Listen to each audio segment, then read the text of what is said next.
This is ESPN on ABC. The Windy City is living up to its nickname today. We have wind gusts near 50 miles per hour on the north shore of Chicago in Evanston. The conditions will be difficult for everybody here at Ryan Field.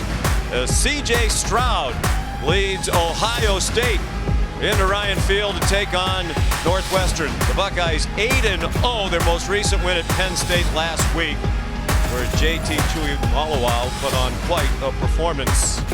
Northwestern, the host today.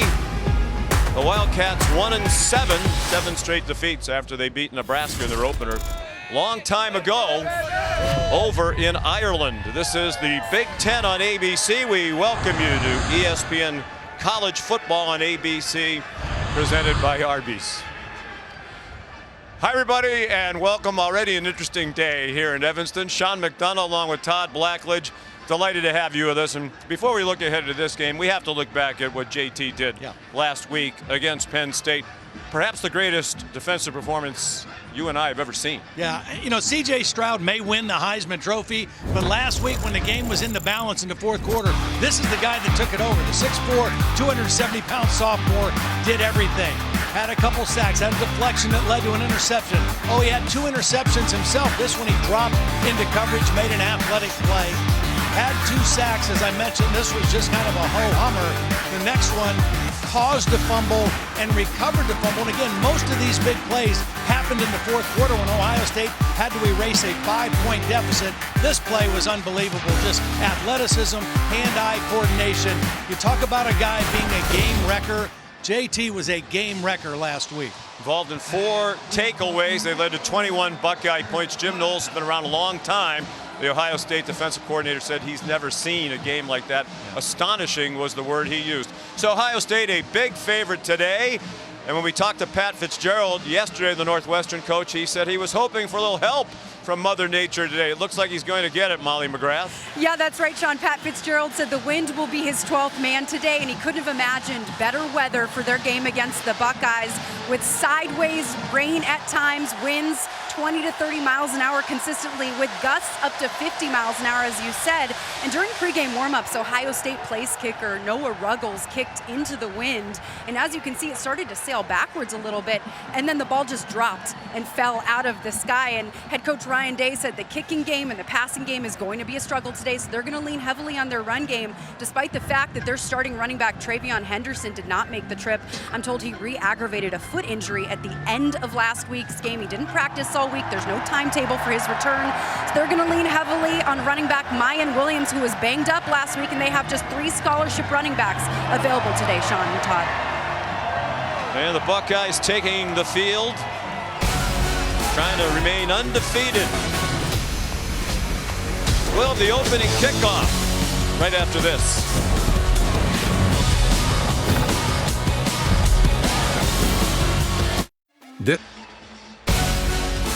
We're back at Ryan Field. It's a warm day for early November, 62 degrees, but the wind howling, sustained winds in the high 20s, wind gusts near 50. Northwestern won the toss and deferred. Ohio State took the ball, so it's with the wind, and you wouldn't know it by that kickoff. A short kickoff, and fielded on a bounce by Xavier Johnson. And Ohio State will start at the 30-yard line, led by C.J. Stroud.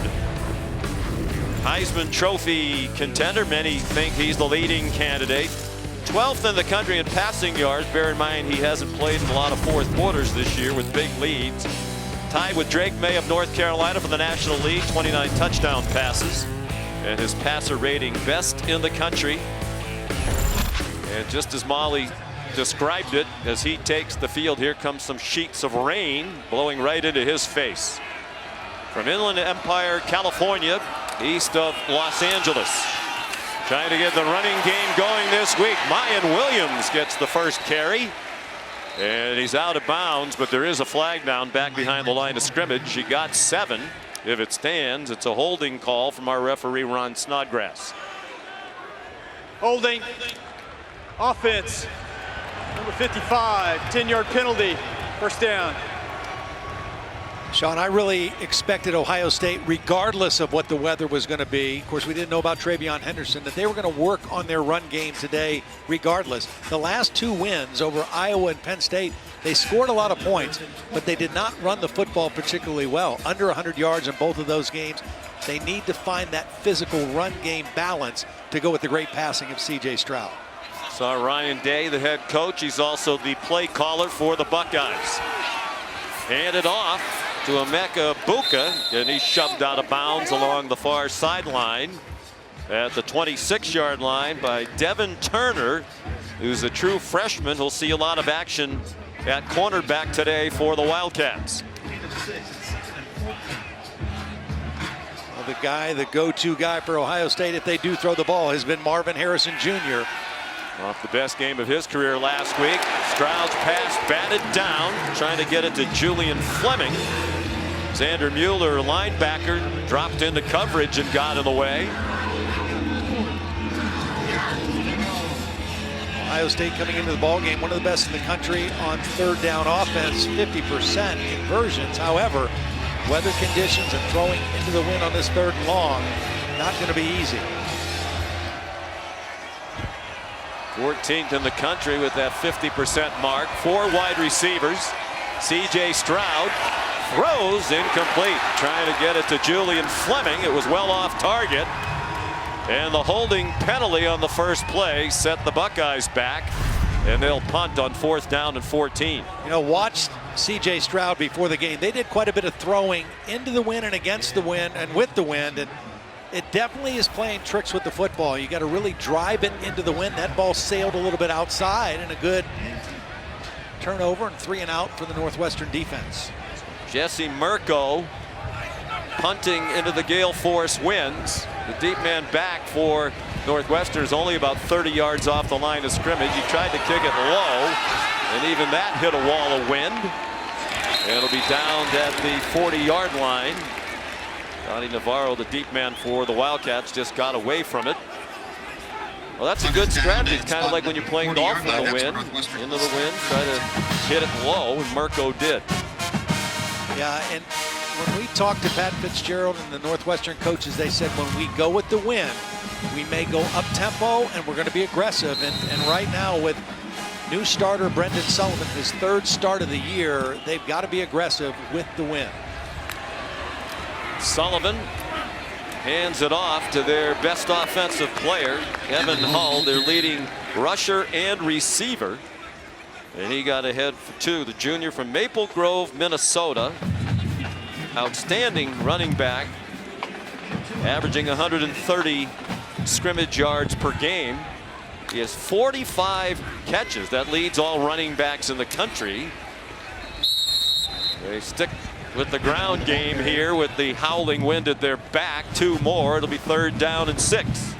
This is where Ohio State, under new defensive coordinator Jim Knowles, has really made a drastic improvement. A lot of their defensive categories much better than a year ago, but on 3rd down, one of the best anywhere, 26% conversion against their defense. That was 41% last year. Sullivan throws back down.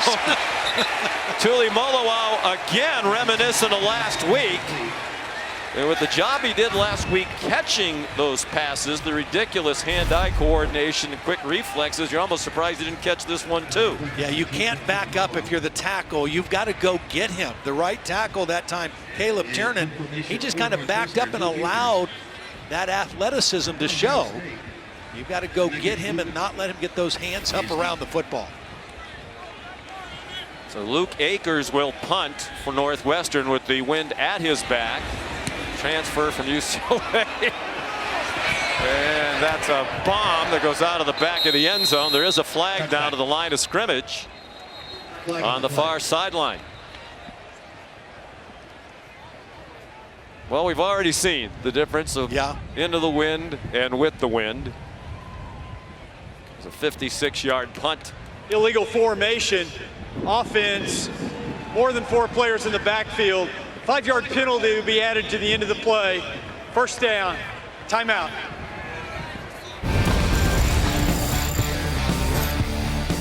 Well, he did this all week last week. He's got great hand-eye coordination, eyes on the quarterback. Almost came up with his third interception.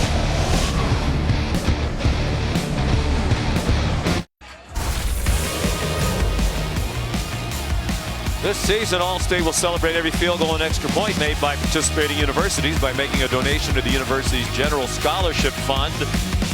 Thank you, Allstate. Don't know how much we'll be sending to universities' General Scholarship Funds today. Tough day for the kickers.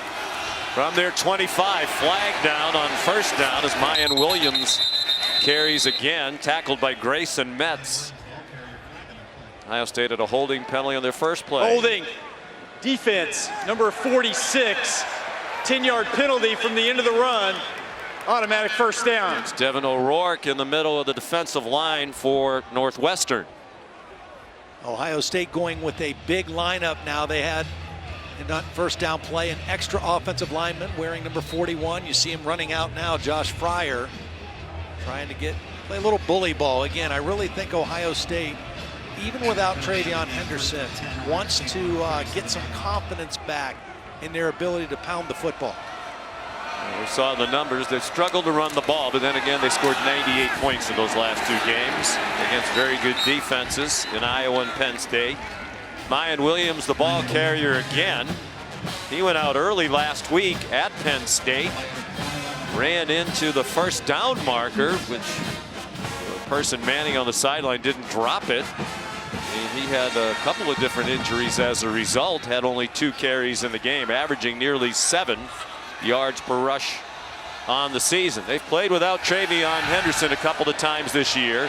Stroud on the rollout, and his pass incomplete. Batted down. It was intended for G. Scott, and it was Cameron Mitchell who made the play for the Northwestern defense. Yeah, Mitchell is probably their best cover guy, and he's a corner working on a tight end. So it's a matchup that favors the defense, and he's able to knock that ball away. All 4 starting defensive backs for Northwestern, both corners, both safeties, originally were corners, so that really helps them in terms of their coverage ability. They've struggled on defense, as you might expect, with a 1-7 record. As a matter of fact, they gave up 33 points to Iowa last week, a team that was historically bad on offense going in. Stroud has to circle away from the rush.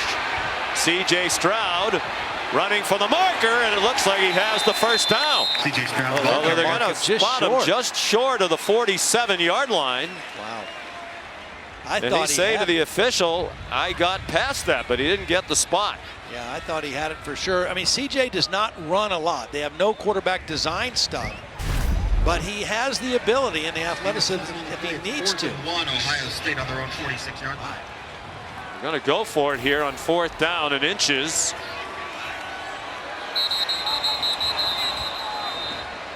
And now the officials stop the play.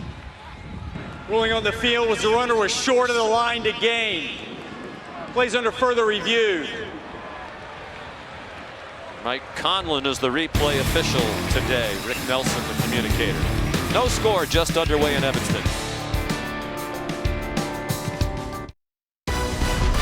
College football on ABC is presented by Arby's. Arby's, we have the meats. In part by Goodyear, discover the possibilities. Goodyear, more driven.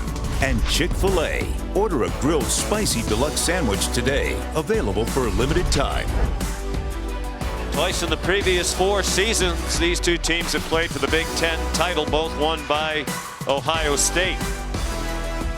Trying to win it again this year. Buckeye fans showing up in full force here today on a rainy and very windy day in Evanston. They reviewed the spot. The play stands as called. We looked at it again during the break, and we think the officials got it right. Matt Austin, our referee, concurs. So here come the Buckeyes, 10 for 10 on 4th down this year. 4th down in just a couple of inches. Mayan Williams has the first down. Powers out just shy of the 50-yard line. Northwestern's opponents now, by the way, are, that was coming into today, 8 out of 9 on 4th down. They're 9 out of 10, and Northwestern worst in the country 4th down defense. Great field position now. I would expect to see C.J. Stroud try to take a shot here. He's 0 for 3, coming in over 70% completion. Saw Jim O'Neill, the defensive coordinator for Northwestern. That pass sails high.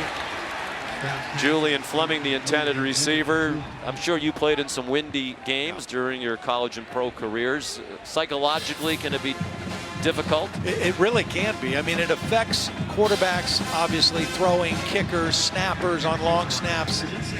You just don't know what the wind is going to do with the ball. Plus, this wind is changing. It's gusting from times, and it really does play havoc when you throw the football. Stroud's 0 for 4. Here's Mayan Williams.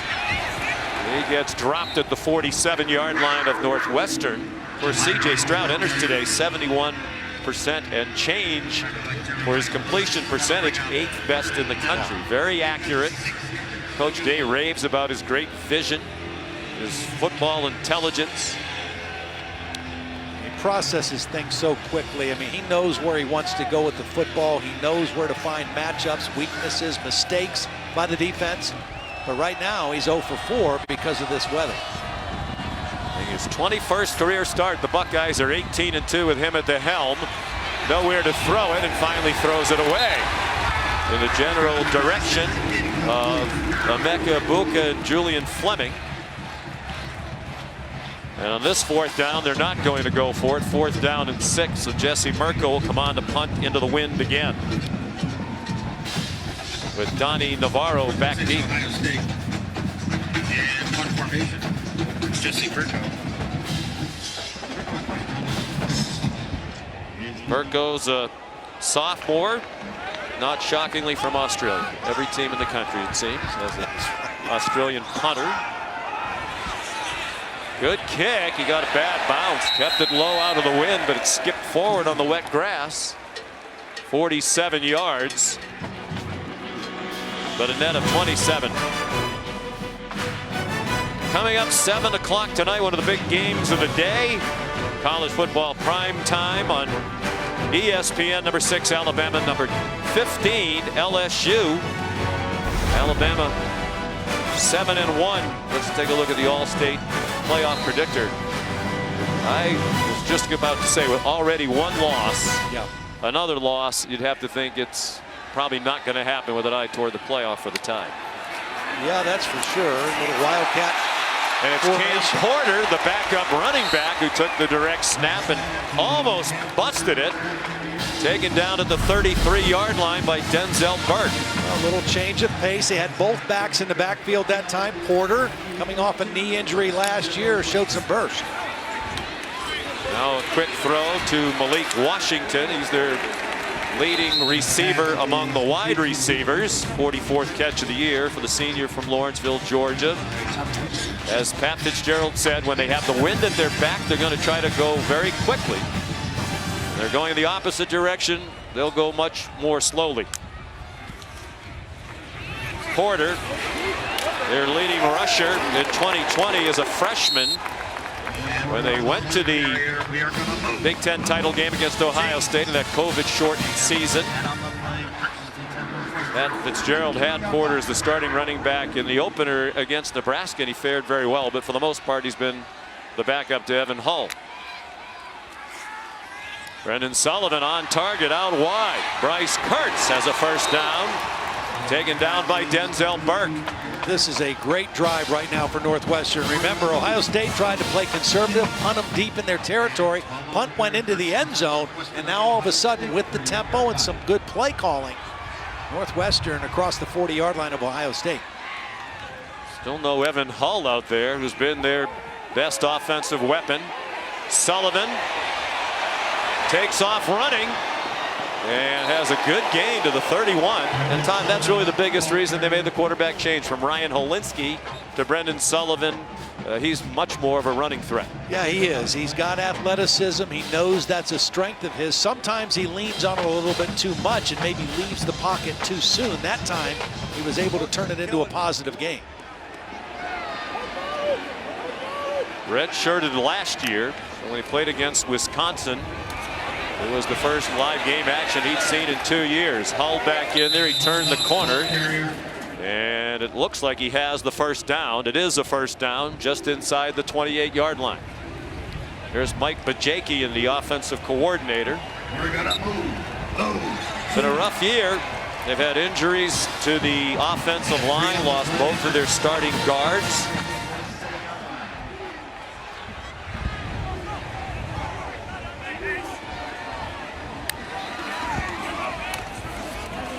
Hull. He got 8 more, and Northwestern is on the move. Second down and short, just inside the 20. Ronnie Hickman made the tackle for Ohio State. Well, Hull is really a good running back. He's got good short space quickness. He makes jump cuts, runs with some power, and protects the football. To the left side behind their best offensive lineman, Peter Skoronski, the left tackle. Hull, powerfully built, 5'11", 210 pounds. He's a weight room warrior, outstanding high school wrestler and track athlete. He looks a little bit physically like Blake Corum of Michigan, kind of runs low to the ground, has great balance.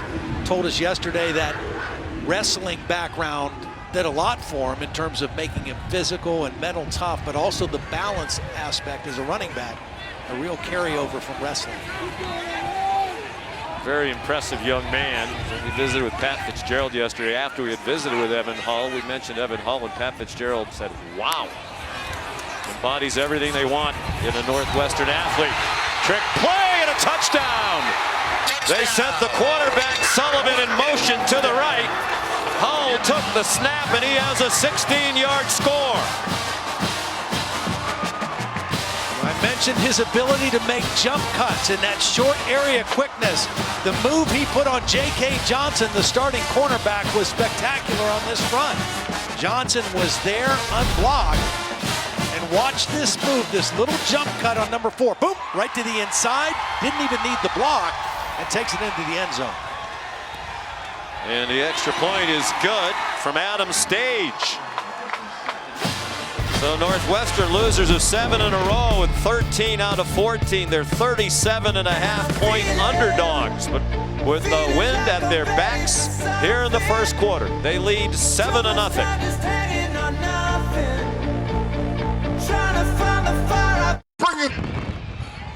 Evan Hull, the touchdown.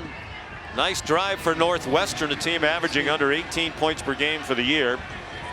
But doing, Todd, what they said they were going to do with the wind at their back, play quickly, throw the ball more aggressively. They had 3 runs on that drive of 10 yards plus. Yeah, they used the Wildcat with both Porter and Hull to great effectiveness. So good play calling, good tempo, and a really nice touchdown drive. And a nice play call by Mike Bajaki. You saw his reaction as we went to the commercial break. Stage's kickoff landed in Wilmette. And here's Kevin Nagandi. Good afternoon, Sean. Time now for a mayhem moment brought to you by Allstate. Number 7 TCU not pleased on the first playoff rankings. And how about Darius Davis, Boog? Kev, it's the oldest return in the book. No matter where you catch it, return to our bench. Great blocking. A little bit of sideways running, but eventually, Kev, he takes it to the house. Yeah, the stat says 82 yards. He went 182 yards. TCU on the board, and then here comes Tech. Baron Morton, Jaron DeBradley. Love the trip formation. Creates a little bit of confusion. Easy touchdown. We're tied 7 apiece in Fort Worth. Sean, back to you. All right, here it's 7-0 Northwestern. C.J. Stroud with his first completion. He's now 1 for 6. It went to Julian Fleming, and here's Molly McGrath. Well, Stroud showing some confidence there, but he's been frustrated on the sidelines, talking his receivers about the wind, snaking his hand in the air to show how shaky the ball is after he throws it, saying, I can't control where it goes, to head coach Ryan Day. They're sloppy. So movement along the end of the offensive line. Yeah, the wind is strong, but Ball I'm not sure. Offense, number 79. Not sure. Penalty, second down. Not sure it was strong enough to knock over DeJuan Jones. Might have affected Stroud, but DeJuan Jones is 6'8", 360. Not sure it blew him over. After the penalty, it's 2nd and 8. Excellent offensive line. Same 5 has started all 9 games now, including Jones, the right tackle, making his 22nd career start. They set up a screen. Cade Stover, outstanding tight end, chopped down along the far sideline by Xander Mueller, just short of the first down. This is a good reaction by Ryan Day. He knows his quarterback's a little frustrated, so he gives him 2 passes to start this possession that is very easy. A little quick hitch and now a little screen pass. Get him some more confidence, feeling better, and in about under 6 minutes, they will have the wind at their back. On 3rd and very short, Mayan Williams in trouble. Running laterally, and he's dropped for a loss.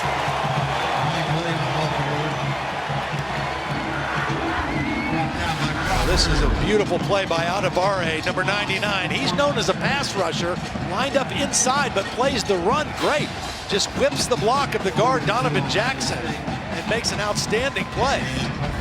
It looked like the first down would be a foregone conclusion, but with the loss of yardage, Ryan Day has the punter back out for the 3rd time. Tomiwa Adebare, the big play. Jim O'Neill, the coordinator, said he's their best defensive player.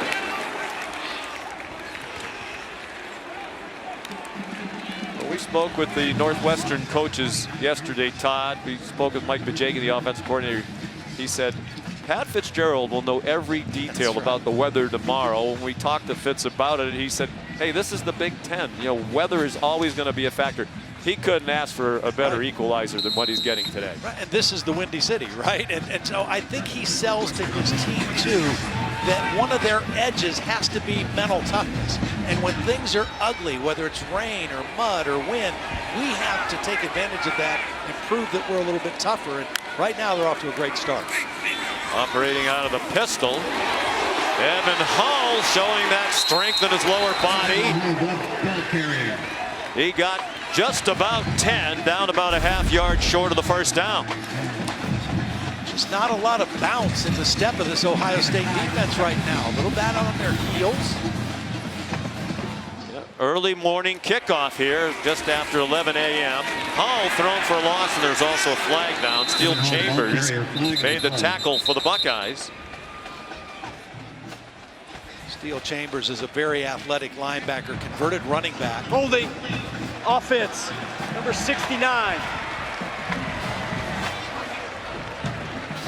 10-yard penalty, Schmidt, 2nd down. the center. They've had to move people around up front. Schmidt was a guard last year. Right now, if you're Brendan Sullivan, Sean, the quarterback for Northwestern, you have to make sure you take care of the football. Everything is going according to script right now. The weather's helping you, but this Ohio State defense has been great at taking the ball away, particularly the last 2 weeks. You've got to be careful with the football at this point in the game and at this part of the field. 10 takeaways for the Buckeye defense in the last 2 weeks. Good fake by Sullivan. Showed that running ability to the 31-yard line. He's from Davison, Michigan, just outside Flint. Grew up dreaming of playing in the Big Ten. His dad, Mike Sullivan, was a starting offensive tackle for Michigan back in the early 90s for Gary Moeller. Really didn't start playing football till late either, right? When he was a freshman in high school and was a wide receiver as a sophomore. Facing 3rd down and 8. They set up a screen. Hull is down short of the first down at the 35-yard line. Run down by number 35, Tommy Eichenberg, who kind of lost against what Tuli Molowau did last week. He had 15 tackles at Penn State, Eichenberg's career high. Yeah, he's a tackling machine. He was being blocked by an offensive lineman. They had the screen set up, but Eichenberg did a nice job just getting rid of the block and tackling the ball carrier well short. Here's Akers. Look how deep the deep man is. It's a Buka with some room and a nice return out to the 32-yard line. 52-yard punt and a 19-yard run back.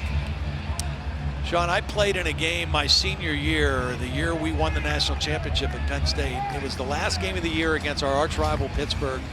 Dan Marino and myself, we both had really good passing offenses, but we played in a similar day like this in Beaver Stadium, very windy, The final score was 19-10, and all 29 points were scored by the team going with the win. It was very difficult to do much against the win. Shaky quarterback play too with you and Marino. Whatever happened to him? Yeah. You two both part of one of the probably the greatest first-round quarterback class in NFL draft history. Mayan Williams, the running back. And he gets belted down. Rod Hurd, as you mentioned earlier, is really a cornerback playing safety. And Coach Fitzgerald said when he adds a little bit of weight, just 185 pounds, they think he's going to have a terrific year next year. He was a starting corner for this team last year. They moved him to safety. And like you said, Fitz says he's one weight room year away from being a really top-notch safety. Stroud and the Buckeyes are ready to go in the opposite direction. CJ on target to the 40-yard line to Emeka Egbuka. Devin Turner, freshman out of Little Elm, Texas, made the tackle for the Wildcats. I think if you're Ohio State, you also have to figure out a way to get the ball to number 18 here soon. Get him involved in the game. Marvin Harrison Jr., 10 catches a week ago. Has not had a ball thrown his way yet. Saw the graphic. Just the second time this season they've trailed by 7 points. The other was against Rutgers. Game they wound up winning 49-10. Have throttled their opposition on their way to this perfect record, and another defensive play by Anatomiwa Adibare. Well, we mentioned some of the running problems for Ohio State the last 2 weeks. The defensive structure of Iowa very similar to the structure of Northwestern. They really try to force you to run. Ryan Day, he wants to send a message to his team. We've got to get this running game going. And for the second time in the ball game, going for a 4th down and short, this time on their side of the 50. Sluggish start for the team that has scored at least 44 points in every game since the opener against Notre Dame. And they scored 21. Mayan Williams did not get there. Xander Mueller, the big stop on 4th down.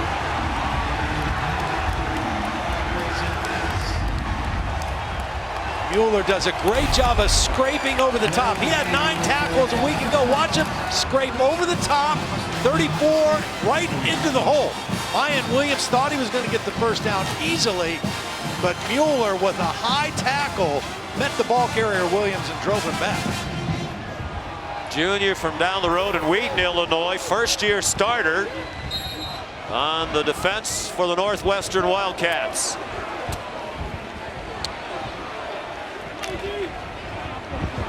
And thinking about what Coach Fitzgerald said yesterday, they'll try to take advantage, you would think, of this minute 7 with the wind. Sullivan rolls out, trying to dodge Steel Chambers, and he got stacked up after a 3-yard gain.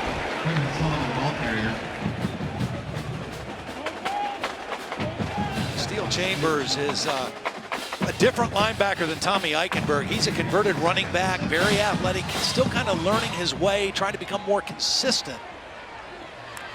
They do line up quickly, and Sullivan's throw is caught short of the first down by about 3 yards. Cam Porter the catch, and we're down to a half minute to go in this opening quarter.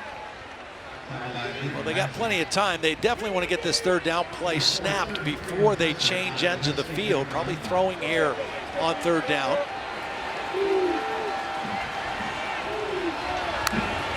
Third down and 3. Sullivan keeps it. Almost gave back the first down yardage with a couple of those weaves. They rave about his athleticism and his running ability, and it's been a factor in this successful first quarter for the Wildcats. Out on the field. They had the wind at their backs. They'll change directions for the second quarter. ESPN's presentation of college football on ABC will return after this message and a word from our ABC station.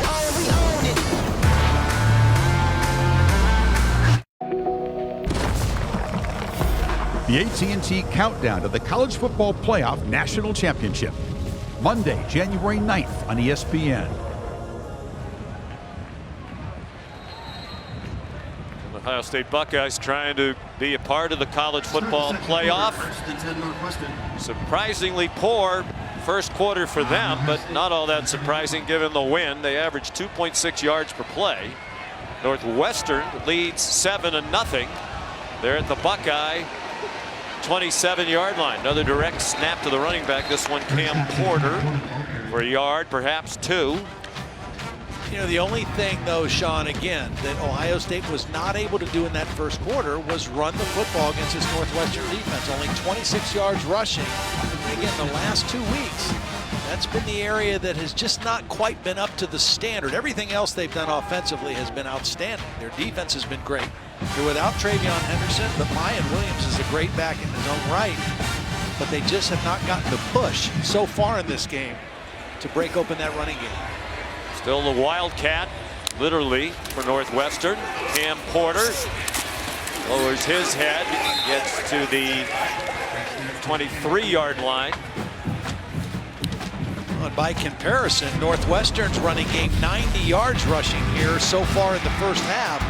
With the win, the little creativity with the Wildcat, Cam Porter. This was the start of their touchdown drive. And then the last play with Hall in the Wildcat formation, little jump cut, he gets it to the end zone. Interesting here. I would think, Todd, given the wind, given that Fitz likes to go for it on fourth downs, that this is probably four-down territory. They send Sullivan in motion again. It's Evan Hall, and the Buckeyes not fooled that time. Tommy Eichenberg says that's enough of that nonsense, and drop the play for a loss back to the 26. Yeah, a little bit more aggressive this time. Here's Eichenberg. He's going to blitz. It's a run blitz. They're anticipating run, and there's no one to account for him. And he does a nice job making the play in the backfield. This would be a 40-yard field goal into the gusty wind. So no sign of the field goal kicker. Stage has kicked only 4 field goals all year. Sullivan back in at quarterback. They're going for it on fourth down and 8. Design rollout. Catch in the flat, but no first down. Malik Washington ripped down by Ronnie Hickman. And the Buckeyes take over on downs at their own 21. Ronnie Hickman is having an excellent year for this defense. The defense now has 5 defensive backs. He's one of the safeties, and he does a nice job catching up to Washington and then making the sure tackle out in space. It was a good play call and design, but Hickman just made an outstanding play. Their leading tackler last year with an even 100, most by a Buckeye in 6 years. Starting his 21st consecutive game, junior from South Orange, New Jersey. So now Stroud just 3 out of 8 in the first quarter with the wind at his back. First quarter, just the 4th scoreless quarter they've had all year. Stroud has a man. There is a flag down. The ball's out after the catch, and they rule it an incomplete pass to Julian Fleming. So there is a flag down. A couple of flags, in fact.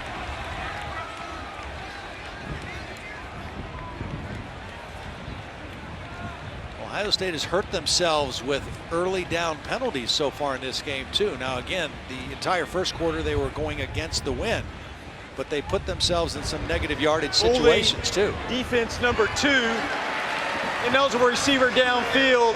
Offense number 53, the foul's offset. Replay first down. Cameron Mitchell for Northwestern in the center. Luke Whippler for Ohio State. Another veteran, 22nd start for Whippler. So 1st and 10 again. Well, and again, Marvin Harrison is yet to be targeted. Here he is right here working on the top against A.J. Hampton. 10 catches last week at Penn State. Here he is, Marvin Harrison Jr., first down. The amazing thing about him now, that is his 49th catch, and 40 of his catches have gone for first downs. So you talk about a guy who converts. I mean, all 10 of his catches a week ago went for a first down. That's amazing. It really is. That play for 15 yards, longest Buckeye gain of the game. Stroud against the 3-man rush, throws incomplete. Far sideline looking for Julian Fleming with Cameron Mitchell in coverage. This is a Northwestern defense today reminiscent of 2020 when they played Ohio State for the Big Ten title. That was a veteran group, 7 senior starters. This group is younger, and Pat Fitzgerald thinks they'll be a lot better next year. In recent years, Northwestern has been either quite good or not good at all. This year, not good at all. Stroud way over the head of Fleming.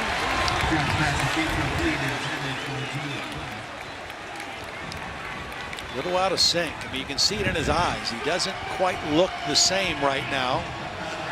Ryan Day's got to find a way to get his guys settled down. Jim O'Neill, second year as a defensive coordinator here at Northwestern, took over for the legendary Mike Hankwitz, who was a phenomenal defensive coordinator for a long time. And Jim O'Neill's taken some heat from Wildcat fans, but the last defense Hankwitz coached was that veteran group. Stroud throws incomplete, trying to get it to Cade Stover, the tight end, right along the line to gain. 4 for 12 now for C.J. Stroud for just 36 yards. Well, this is a catchable ball, but again, the safeties are converted corners. I mean, that's a ball that's thrown in the right spot. Cade Stover, normally pretty dependable, an excellent receiver, not able to bring that one in. Ohio State, 50% for the year on third down, is 0 for 6 today. So now Mirco goes low rugby punts into the wind. We'll see if he tries to get one up into this breeze. Not really. High enough to get the benefit of the wind, and that caroms through the back of the end zone. You might see some career-long punts today. That's the longest of the season for Mirco, 64 yards. 7-0 Northwestern. The AT&T Countdown to the College Football Playoff National Championship. Monday, January 9th on ESPN.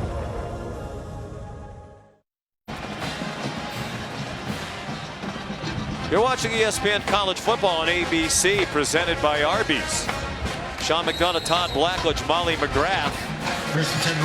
Big surprise through a quarter plus. Northwestern leading 7-0. The wind a ginormous factor. See, it's gusting. That's sustained winds right now at 33. We've had gusts over 50. Evan Hull, the ball carrier, and he got 3. And Tanner McAllister came up from his middle safety position, made the tackle. Tanner McAllister was one of Jim Knowles' players and starters at Oklahoma State, a grad transfer, really helped with the transition, kind of like a coach on the field, teaching this new defensive system to the Ohio State team. Which they've taken to very quickly. One of the concerns some had is Jim Knowles' system is considered to be complex. It was really the 4th year at Oklahoma State where it kicked in last year when they were one of the best defenses in the country. Hull stopped at the 26. But they've learned it quickly. Ohio State averaging just under 17 points per game allowed. That's down by 6 from a year ago. Total yards down by 103. They're giving up 79 fewer passing yards per game, and the third down defense 16% better. Terrific coach, Jim Knowles. Great buy-in and a group of guys that were hungry to be good and had a chip on their shoulder because of some of the heat, disrespect they felt towards the end of last season. So you know they've got talent and great recruiting. They've taken to it very well. Hull breaks a tackle, has the first down, and much more. He was a sprinter at the state level. In high school in Minnesota, has excellent speed. Well, watch the left tackle, Skoronski, get a block on Tuimoloau. Knocks him out of the play. They're expecting pass on third down, getting up the field. And that's an easy block for the left tackle. Just take him up the field and let your back slip under for the first down. Mel Kiper has Peter Skoronski, the top-rated offensive tackle, with an eye toward next year's draft and a top 10 pick. Here's Hull again with the direct snap. And he fought all he could to get back to the line of scrimmage. Ohio Ohio State much more aggressive in their approach defensively right now. I don't think they fear the wide receivers or their ability to get run by on this Northwestern offense, particularly going against the wind. They are crowding the line of scrimmage. Really going to try to slow down this run game. All runs going into the wind here for Northwestern. And as Pat Fitzgerald said, when they're going in this direction, they will use as much of the clock as they can. Ohio State giving up 93 yards a game rushing. Northwestern already with 111. Effectively using the Wildcat, and Brendan Sullivan got knocked around at the 46. They need 7 on 3rd down. Tommy Eichenberg, another tackle. Brother of Liam, who plays the Miami Dolphins, now offensive lineman after an excellent career at Notre Dame. Gain of 3 is 3rd and 7. 46.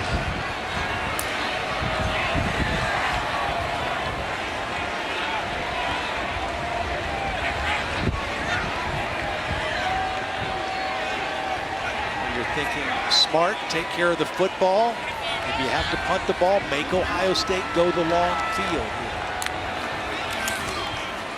Hull, quick hitter across midfield, but still about 3 yards short, now 2 yards short. Pat Fitzgerald likes to go for it on 4th down. Yeah, but I just don't know why you go for it here on 4th down at this part of the field.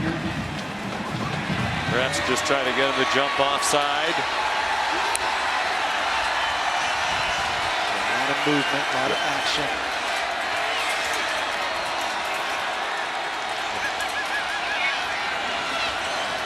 I think they're going to take it all the way down and take a timeout. Sullivan back under center with Ford to snap it. Timeout called by Pat Fitzgerald. And we'll step aside. Nearly midway through the 2nd quarter. Still 7-0 Northwestern. College football presented by Arby's on ABC is brought to you by Burger King. Your Whopper, your way. You rule. And Dish, tuned into you. Well, renderings of what will be the new home of Northwestern football. They're going to play one more season here in this Ryan Field, which has been around for 97 years.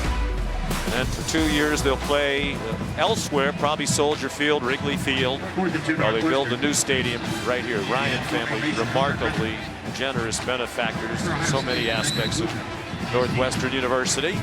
Wildcats will punt on 4th and 2. Luke Akers into the wind for the first time today. It's down at the 18-yard line. Hunter Renner was the punter. He's the backup. Maybe he's the end of the 50-mile-an-hour wind specialist. Looks like Molly will love this down on the field. There's some rain about to join the wind here. We're told with this approaching weather, the wind could be even more brisk than it is right now, and that's saying a lot. Good to know, Sean. I'm getting blown over down here. Only 36 pass yards for Ohio State right now. They're with the win. And C.J. Stroud still really kind of struggling to find his rhythm. Play fake to Mayan Williams. And throws caught by Marvin Harrison Jr. Out of bounds with just enough for the first down to the 29-yard line, a gain of 11.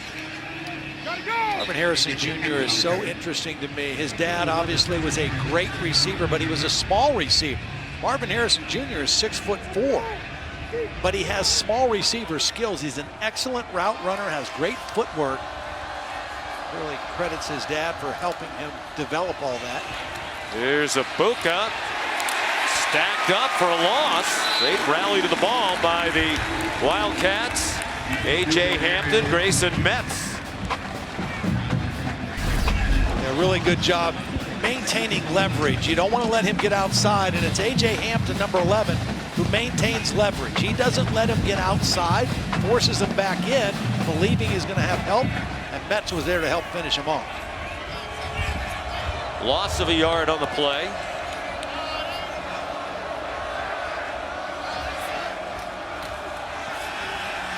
Williams stayed in the block. Stroud, deep ball, looking for Harrison. The ball's over his head. He was being held. Don't think that was a catchable ball. That took off into the breeze with Jeremiah Lewis in coverage. Again, the wind messes with you into it and when you're with it. This ball just takes off on him. Looked like they could have maybe called a hold on Jeremiah Lewis, number 9, but the ball was clearly well over the head of Marvin Harrison Jr.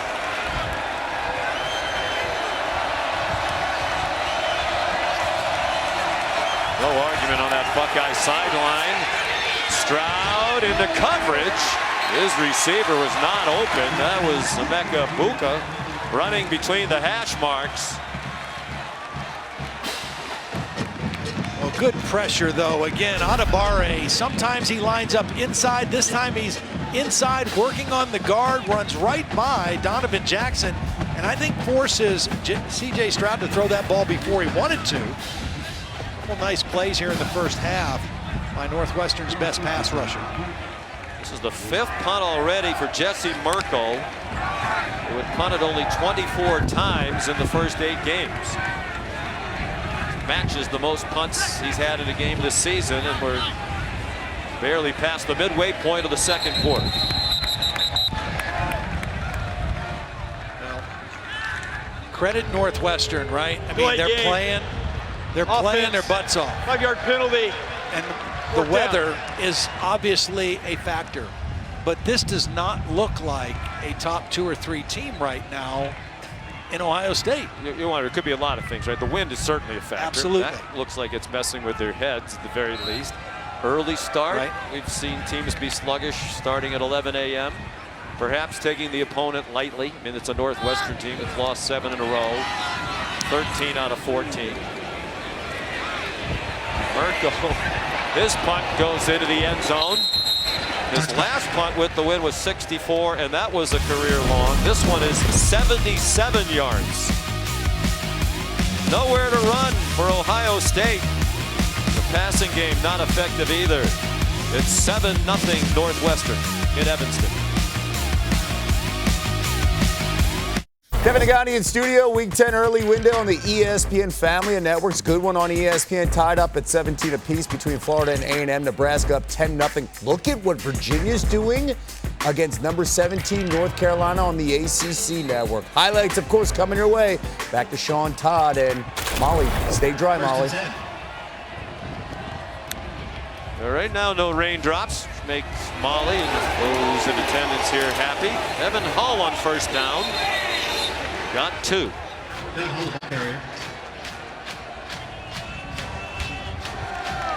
the Taco Bell Live Más student section.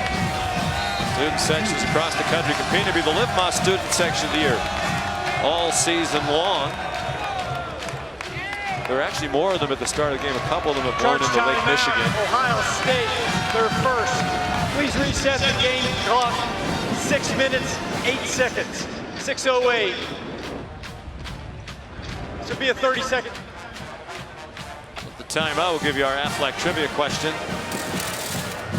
Ohio State has scored 40-plus points in 7 straight games. Each of the last 7. That's tied for the Big Ten record. Which team are they tied with? That's a streak that's in serious jeopardy today, obviously, with no points here in the second quarter. They've also scored at least 20 points in 69 straight games. That's tied for the FBS record with Oklahoma. No longer an active streak for the Sooners, and that one seems to be in jeopardy as well. The answer? Michigan under Fielding Yost. Fumble, and Sullivan's back on it, but a loss on the play inside the 20. Recovered by Northwestern. So it's been a historically great offense for Ohio State this year, but stymied so far today. Fielding Yost, legendary coach. You can tell looking at that team, you know, they had a lot of offensive firepower.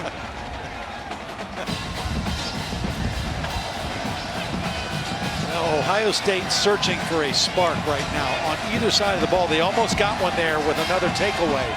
Something they've been outstanding at, coming to the game +9 in the turnover margin. And that's the big reason Northwestern is where it is. Ordinarily under Pat Fitzgerald, they lean heavily on the turnover margin. They are -9.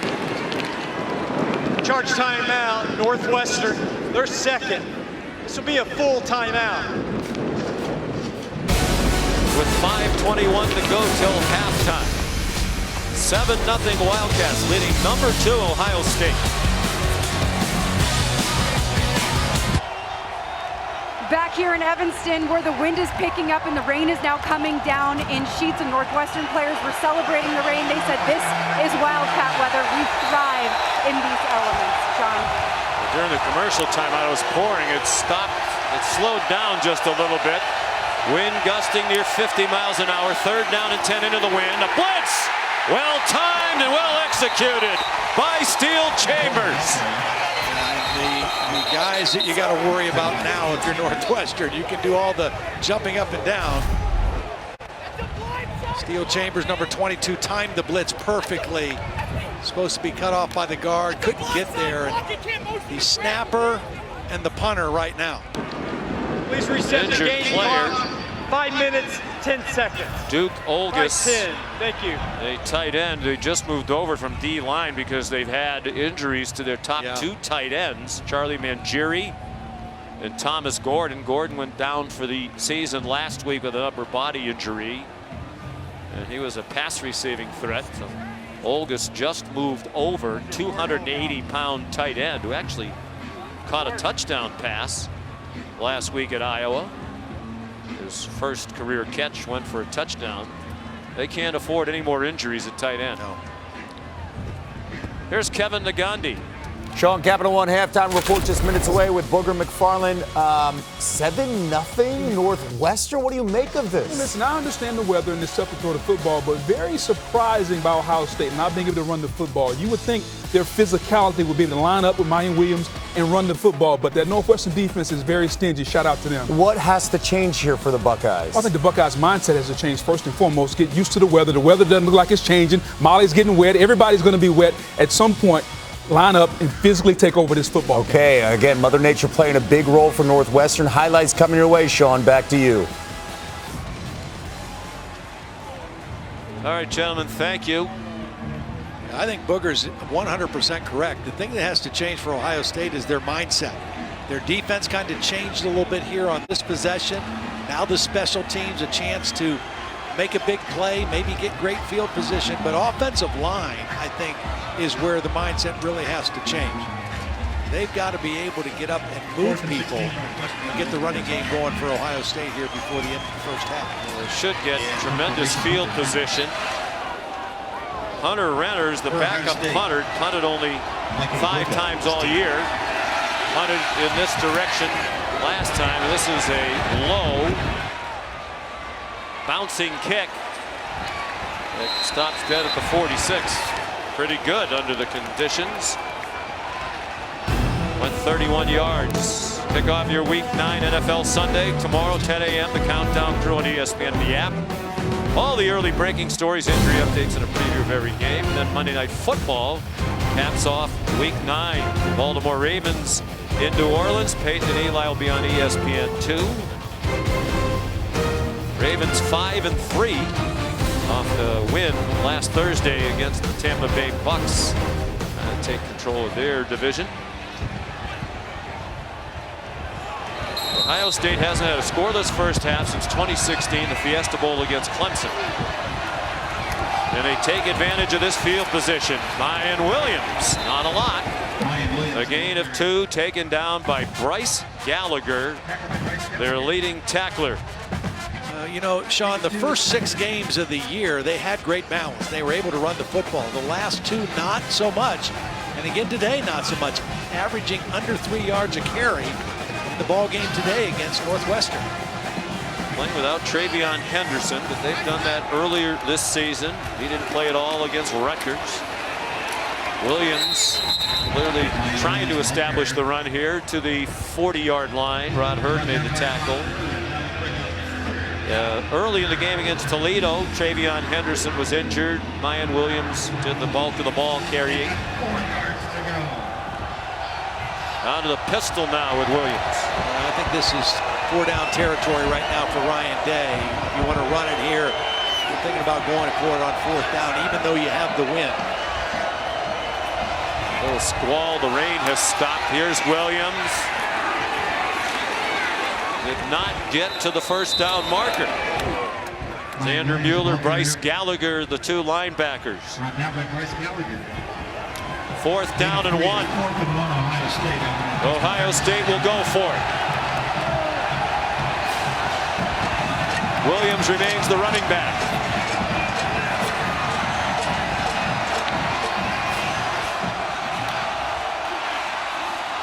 C.J. Stroud keeps. Big gainer. Great call by Ryan Day. Yeah, really a great call because they do not do this. I mean, you would not expect this out of C.J. Stroud, but a perfect call on 4th and 1, fooled the entire Northwestern defense. And C.J. gets outside easily and converts. Now, maybe if you want a little play action and a shot to the end zone, see if you can knock this game up right now. 16-yard run. Entering today, he had -4 yards rushing for the season. Matchup on Harrison. And C.J. Stroud takes it down, across the line of scrimmage, and out of bounds near the 15. It was play action with only a 2-man route. The only 2 guys out in the route were Marvin Harrison and Egbuka. Very great, excellent coverage downfield by Northwestern. You got 2 receivers. Here's 1 and here's 2, and neither one of them get open. It's max protection, looking to take a shot. He was trying to get it to Egbuka. Guess he had Cade Stover, also the tight end, but excellent coverage downfield. Looking down to 2.5 minutes to go in the half. Egbuka turns the corner and is banged out of bounds. Is he in the end zone? Yes. Touchdown. Northwestern 7, Ohio State 6. Having trouble running the football in a traditional way. Little end around to Egbuka. Keeps the foot in. Spinning over the pylon for the touchdown. Nice footwork on the sideline. You can see green grass. Rolling on the field was a touchdown. The play's under further review. It looked like he did get the ball in. Pylon came a little blurry after that downpour, and it is downpouring again. Sheets of rain. Progressive giving you the view, and downpour again here to go along with the near 50-mile-an-hour wind gusts. I agree with you. It looked like he stayed in bounds. You can see a little green there between his toes and the sideline. And the question is, did he break the plane to the end zone? It looked like he did.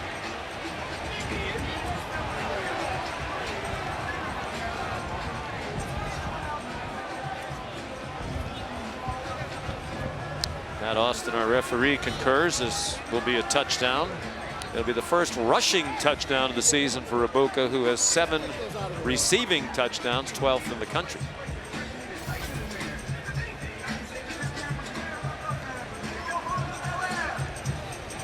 And interesting, as you said, with the wind, clearly trying to establish the run on that possession. Ryan Day. Well, it was a great call on 4th down, having the quarterback keep it. Northwestern After totally review, the ruling on the field is confirmed. Touchdown. And now if you're Northwestern, Sean, you're 1-7. You haven't had a lot of things go your way. You've played this highly ranked Ohio State team toe-to-toe here for the first half, but there's 2.5 minutes left in the first half. You still have weather. You're going against the wind. You cannot afford to let your guard down now here at the end of the half. You got to take care of the football and hope to get this thing to the locker room at 7-7. So many times you see an underdog team like a Northwestern play really well, but they just can't finish the half, and they lose that momentum going into the locker room. C.J. Stroud's 16-yard run, his longest of the season, to help set it up. The extra point good by Noah Ruggles.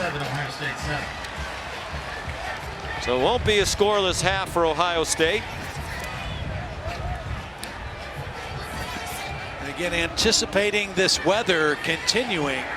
You know, Northwestern won the toss and deferred, so they will get the ball to start, and they'll probably go against the wind. Here's the end around to Egbuka, not having great amount of success running it under normal circumstances. Nice lead block out there in front of the play. Number 34 doing a nice job. Mitch Rossi listed as a fullback. They don't really line up with a traditional fullback very often, but he led the way on that play.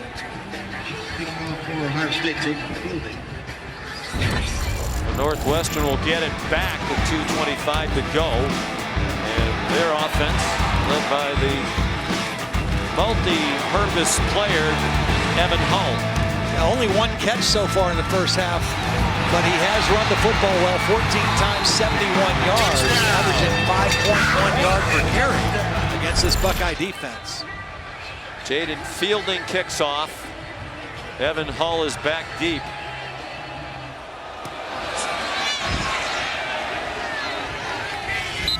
Well, let's see how Northwestern plays it going into the wind. Ohio State has used the timeout, but they still have 2.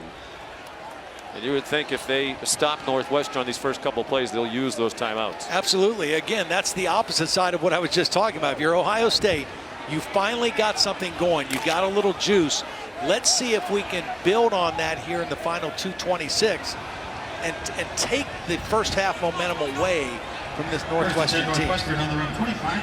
It starts with this first down play. This is the big play of the drive right here. First down. Pistol with Brendan Sullivan in front of Evan Hull. And they send Sullivan in motion again. The direct snap to Hull. That's 3, and Ryan Day will use a timeout. Lathan Ransom in on the stop for the Buckeyes. We'll be back in 8 seconds after a look from Ram Trucks. Ram Trucks, built to serve.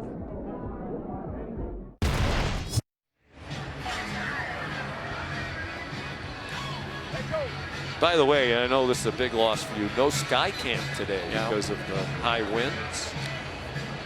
Those of our viewers who love Sky Camp, the great work Scott Johnson and Josh Hoffman and our crew do with Sky Camp.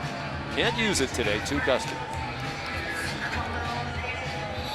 7-7 the score, 2:21 to go till halftime. And not surprising the effort from Northwestern. You know, this is typical Pat Fitzgerald. When we talked to the players and coaches yesterday, to a man, you know, they talked about the attitude's been great. The effort is great. I thought it was interesting. Pat said, you know, our guys have worked hard. We've been great effort and attention during the week. We've just had a Saturday problem. They just haven't played well on Saturday. Cam Porter out to the 32. They'll need 3. Ryan Day at the moment not using his last timeout. I think he'll wait and see if they get a stop here on 3rd down. If they get the quick stop, he'll use that timeout and turn it over to his offense. Ryan Day, almost laugh when I say the record, 42-4 as head coach at Ohio State in his 4th year. Brendan Sullivan, when he's thrown it, has fared well. 5 out of 6 passing. Only 1 pass thrown in this direction in this quarter, and that was on a 4th down and 8 play, which he completed. But they were short of the first down and turned it over. Timeout, Northwestern. 3rd and final timeout.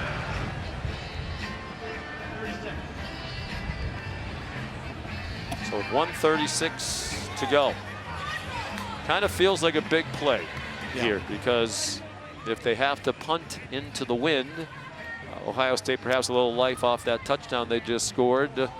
They could be looking at more Buckeye points. Yeah, and I know that Pat would probably love to play it safe and run it here on this 3rd down play, put it in the hands of Evan Hull. I think they might have a better chance to convert if they can throw it here. If he has trust in his quarterback to throw and to be smart with the football, I think they could convert easier by throwing than running on this play. And again, if they don't convert and Ryan Day uses a timeout, it's a lot of time for C.J. Stroud, even though he hasn't been on his game so much in the first half, a chance to really steal the momentum here in the last 2 minutes of the first half. Keeper by Sullivan, and he has the first down. Really nice job. You know, we've seen him run the ball 2 or 3 times and try to bounce it outside. That time he knew what he needed for the first down. He slipped right inside the block of his tackle and turned upfield. Watch, he doesn't try to bounce this. He knows he just needs about 3 yards, turn upfield, and get the first down. Big conversion right there for Northwestern. I think, well, with this field position, ordinarily on a different day, you might attack, but given the circumstances, even with the #2 team in the country, 7-7 at the half. We'll take it. Absolutely. I would sign up for that. Using the entire play clock. Sullivan, yeah, they're just going to run out the clock here. Brendan Sullivan, ball carrier. Ryan Day, I think, is going to use his last timeout right here. No use going to the locker room with Charge it. timeout, Ohio State. But as long as Northwestern doesn't mishandle the ball, right, of course. But you make him snap it. That's you right. make him snap the football. Both teams did the wet ball drills during the week. The forecast was known for several days that we were looking at this kind of a day. I think the biggest thing right now, if you would have told anybody, not only that it's 7-7, but that at the end of the first half, as of right now, Northwestern would be out rushing Ohio State 117-72. That's a big surprise as well. You know, Northwestern has done a nice job mixing wildcat, quarterback run, a little bit of everything. And Ohio State, without TreVeyon Henderson, has not really been able to establish a running game. 2nd and 19, Northwestern on their own 49-yard line. How about this formation? Sullivan takes the knee. He was the backup at the start of the year. They competed throughout the offseason and through fall camp with Ryan Hilinski. Hilinski won the job, played well in the win against Nebraska, but his play tailed off a bit. They gave, there's Hilinski, Sullivan his first chance to play college football against Wisconsin in the 6th game of the year. 3rd and 23. And he started at Maryland, at Iowa, making his first home start here today. And that running ability the coaches talked about has been helpful to their cause on this windy and wet day. He's fired up. 37.5 point underdogs, Northwestern tied with Ohio State at the half. Buckeyes just 118 yards of total offense and matching their season low for points in the first half when they struggled in the opener against Notre Dame, wound up winning that game 21-10.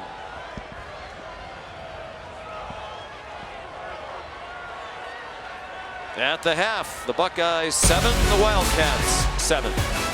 We'll send you to the studio for the Capital One halftime report after this message and a word from our ABC station. I'm the captain of the This is the Big Ten on ABC as we welcome you back to ESPN College Football on ABC, presented by Arby's. Skies brightening a little bit here in Evanston, Illinois. Ohio State in a tussle with Northwestern on a very windy day on the North Shore of Chicago.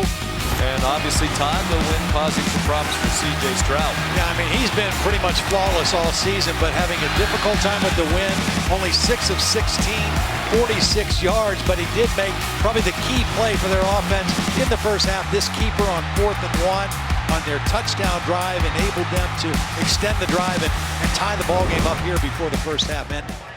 It looked like that last little squall that came through is changing the weather just a little bit. The temperature is dropping. It looked like the wind is dying down just a bit at the half. We'll see if that continues to be such a big factor in the second half, because it was really the only factor in that first half. It was, and you know, if I'm Ryan Day and I'm talking to my team in the locker room, I'm saying, forget it. Whatever the weather is, it's time for us to assert ourselves. I would expect Ohio State to flex their muscles a little bit. If they can't run the football, if they can't muster that, then it's got to be C.J. Stroud throwing the football. And they've got too much talent on the perimeter to not be more explosive, even if the weather is bad. They got to find a way. Kickoff is returnable. Evan Hull decided to let it sailed over his head. A touchback off the foot of Jaden Fielding. And here's Molly McGrath. Well, head coach Ryan Day was frustrated and very short at the half. He said the elements have challenged his offense. He said we can't really throw the ball, but he likes the leadership he's seen from his quarterback, C.J. Stroud. He stressed the importance of getting the run going, and he wants him to do more of what we saw at the end of the first half. But one thing to keep an eye on, running back Mayan Williams came out of the locker room with his hand wrapped, and their tight end Cade Stover, one of their best blockers, spent a lot of time with athletic training staff outside of their locker room on the bike. Here's Hull. And he's dumped by J.T. Tuimoloau for a gain of just 1.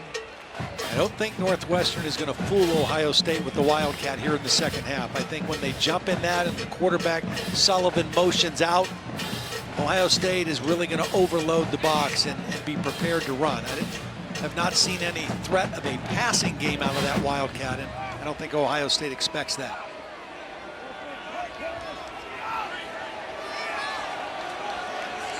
Going into the wind here in the third quarter and operating slowly.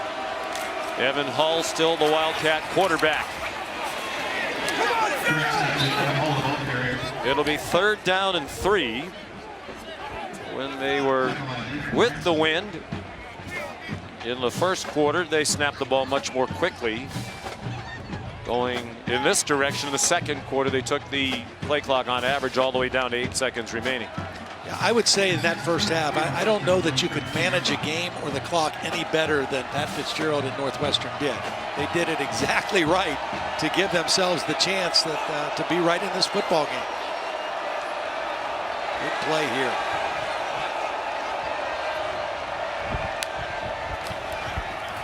And it's Hull again leaning on their best player, and he gets the first down with a yard to spare. In that short space quickness. I mean, Ohio State knows it's coming. He's just a difficult guy to corral because of his quickness. Watch the plants the right foot, jumps back inside. There's Buckeyes there, but not before Hall's able to get the first down. And again, the slow, methodical pace here, going against the wind.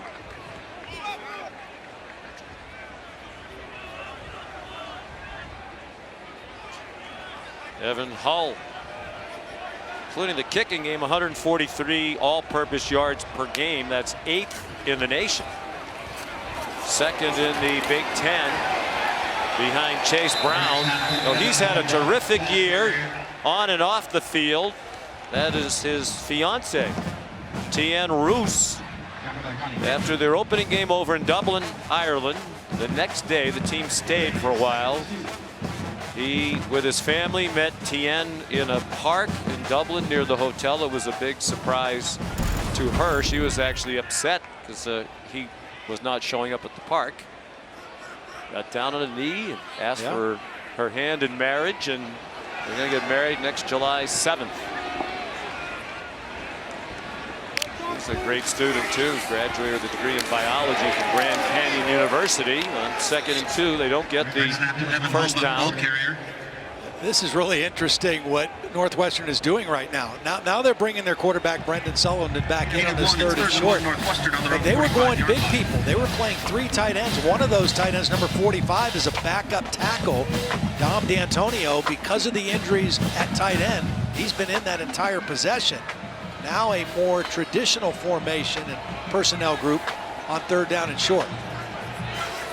23 of their last 24 plays have been runs. Sullivan didn't go anywhere. Didn't look like he got it. If he got it, it was only on 2nd effort. He did not have it initially.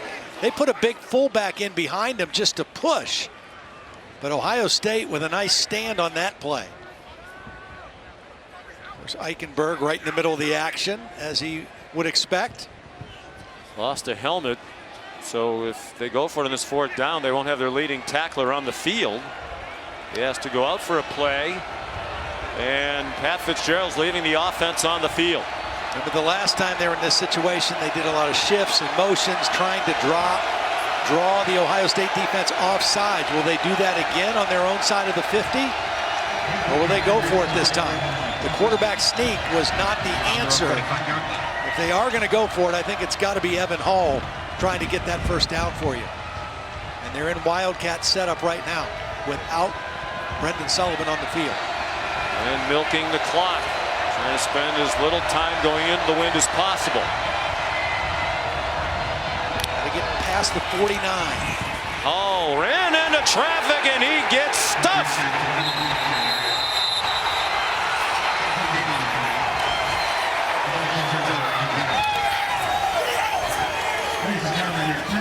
Ohio State takes over on downs. No question who was going to run the football. Northwestern knew it, Ohio State knew it, and the Buckeyes with a huge stand on 4th down. Spicy. Back in Evanston, Illinois. Stopped by the Ohio State defense on 4th down. The offense takes over. Ohio State been the best third quarter team in the country, outscoring their opponents 101-13. They have their best starting field position of the day as well. Mayan Williams driven back, got to the line of scrimmage, then repelled, and they're going to mark it with a 1-yard loss. Devin O'Rourke leading the way. He is met by Alapare. The Ohio State touchdown drive late in the first half was a possession they started at the 46-yard line, where they are right now. This Northwestern defense coming into today 111th in the country in stopping the run, but they have been outstanding today against Ohio State. C.J. Stroud play fake, far sideline, broken up. Well played by Cameron Mitchell.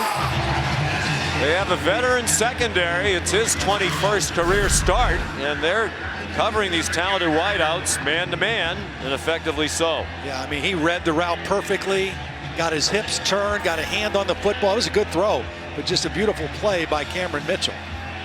Only targeted Marvin Harrison Jr. 3 times. He's had a lot of single coverage all day. They're 0 for 8 on 3rd down. 3-man rush. Stroud zings one for a first down. There's Harrison. You need a first down. That's the guy you go to, right? Unbelievable. Good route, knows where the sticks are, gets his numbers turned to the quarterback, doesn't give up the first down yardage, and a good throw and catch for the conversion. I think I'd go to him a little bit more. Sophomore from Philadelphia, about 4 inches taller than his Hall of Fame dad. He said there's a lot of height on his mom's side of the family.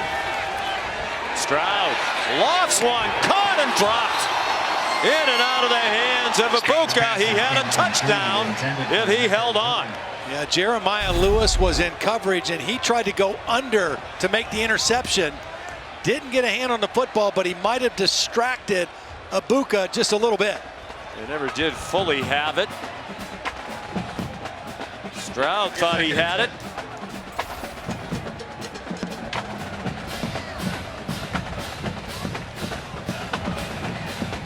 Excellent receiving group, but of course they're missing Jackson Smith-Njigba again, out with a hamstring injury. Played in parts of only 3 games. They hope to get him back in the next few weeks. Mayan Williams chopped down about 3 yards short of the first down. Tackled by A.J. Hampton from a football family. His dad Alonzo played in the NFL, now coaching at Louisiana Monroe. And that hurt Pat Fitzgerald's defense. Hampton got hurt in the opener against Nebraska, had ankle surgery, just came back. They played most of this season without him. Here's a big 3rd down and 3. They are in field goal range, obviously. And it's Mayan Williams breaking tackles, bouncing outside. Touchdown, Ohio State. Touchdown.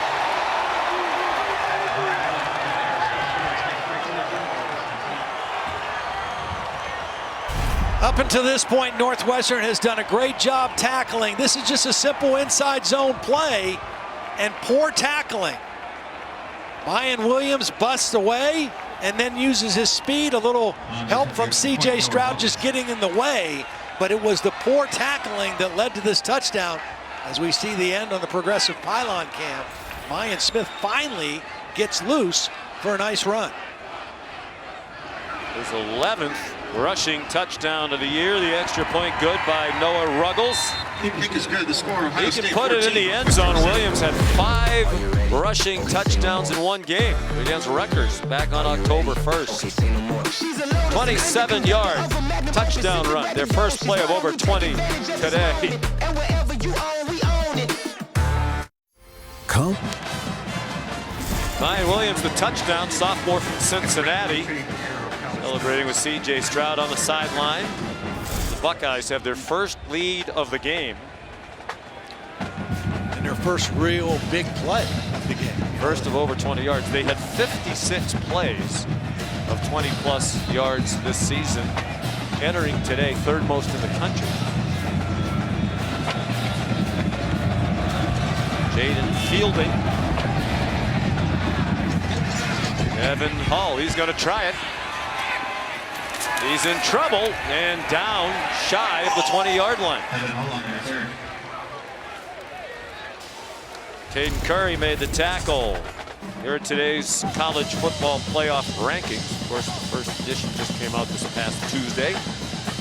They're brought to you by Allstate. Big game coming up in a little over an hour. Tennessee at Georgia. Anything about these initial rankings surprise you?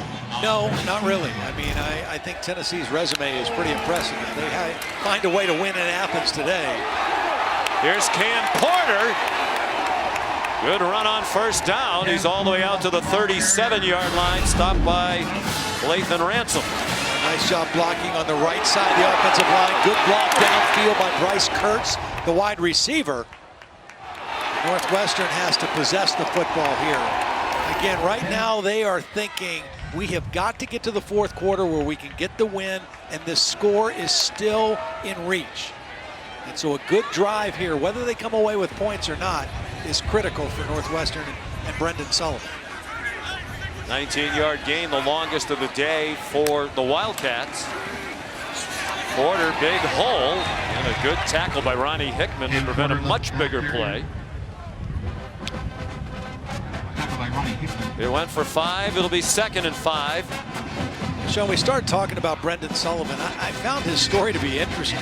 Didn't start playing football till late, was a wide receiver as a sophomore, led his team to a state championship as a junior quarterback, and then had to make a decision as a senior whether to keep playing in the playoffs or enroll early at Northwestern, and chose to do that.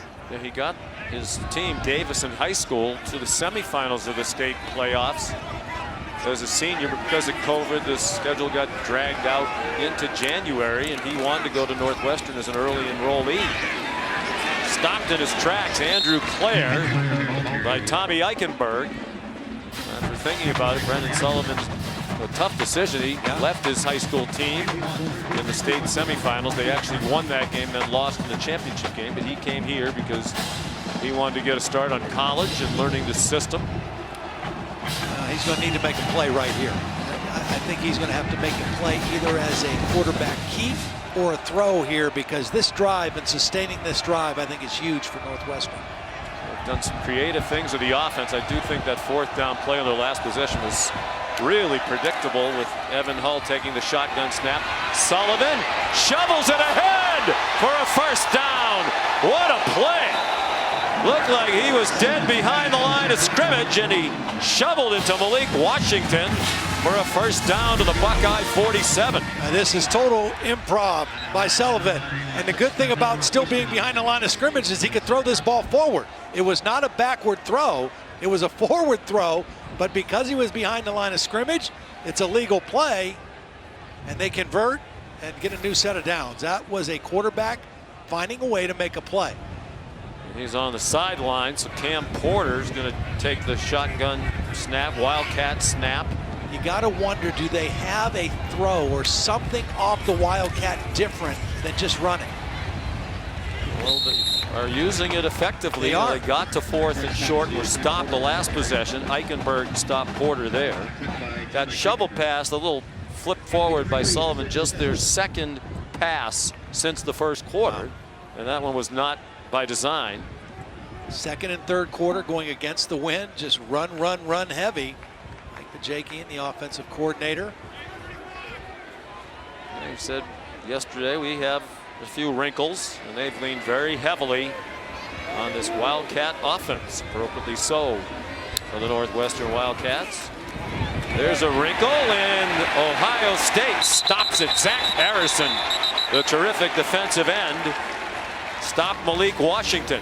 Yeah, Harrison just stayed right at home. I mean, he did not venture out. He's responsible for setting the edge. He does that. He's right where he needs to be. Played that perfectly.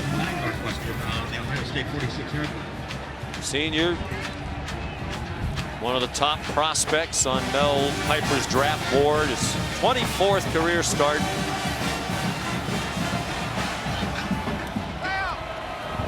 Third down and 9. Sullivan. Will he throw it? He pulls it down and gets back close to the line of scrimmage, and that's it. Brendan Sullivan, the ball carrier. JT Tuimoloau made the play, but to your point, Todd, this possession did shorten the quarter. Absolutely. It did that. Nowhere really to go with the football. I couldn't tell if that was a design quarterback run. He did have receivers, but they didn't look like they were running crisp routes.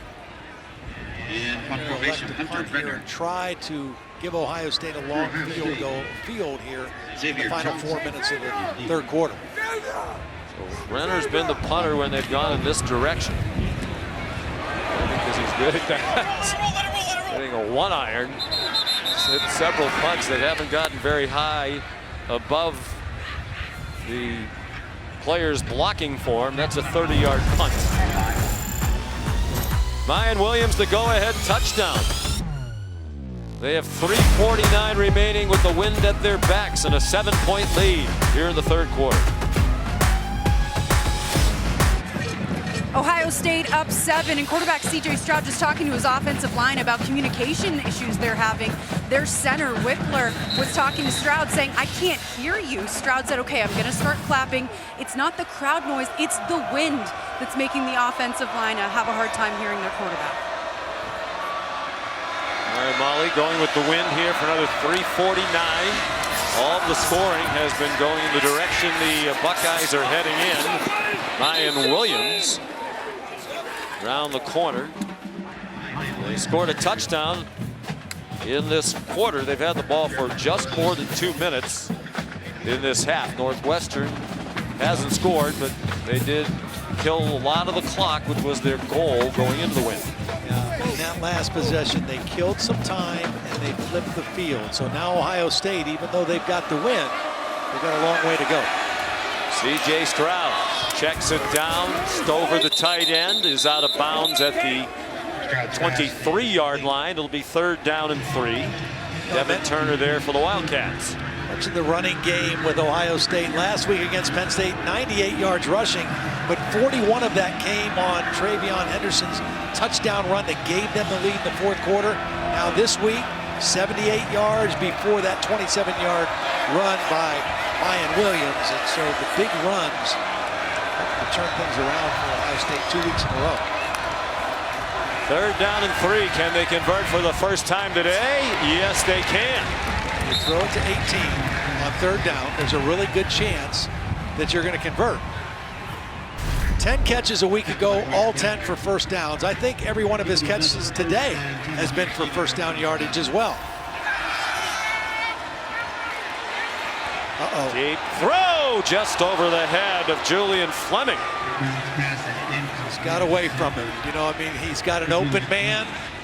You always want to lead the receiver, but you got the wind behind your back, and the ball just kind of sailed on him.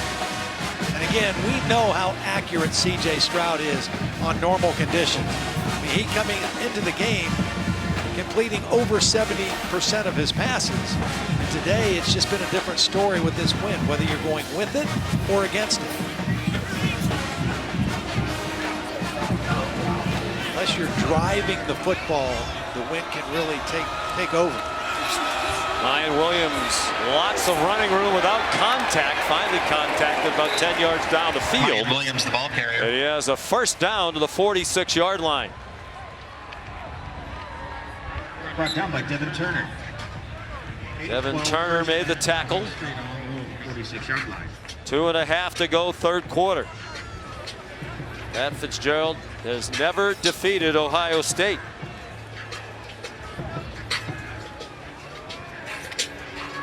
Wildcats are 0-8 against the Buckeyes since Fitz became the head coach. He's in his 17th season, winningest coach in school history. After the fake, a man open, and Stover couldn't handle the low throw. Low and behind. This is not a good throw by C.J. Stroud. They had two tight ends in. It was a run look. They faked the toss, and this ball is low and behind for the tight end. He's crossing the field. That ball needs to be on the other side. You know, it's a secondary point at this juncture. They're just trying to win a game they absolutely have to win.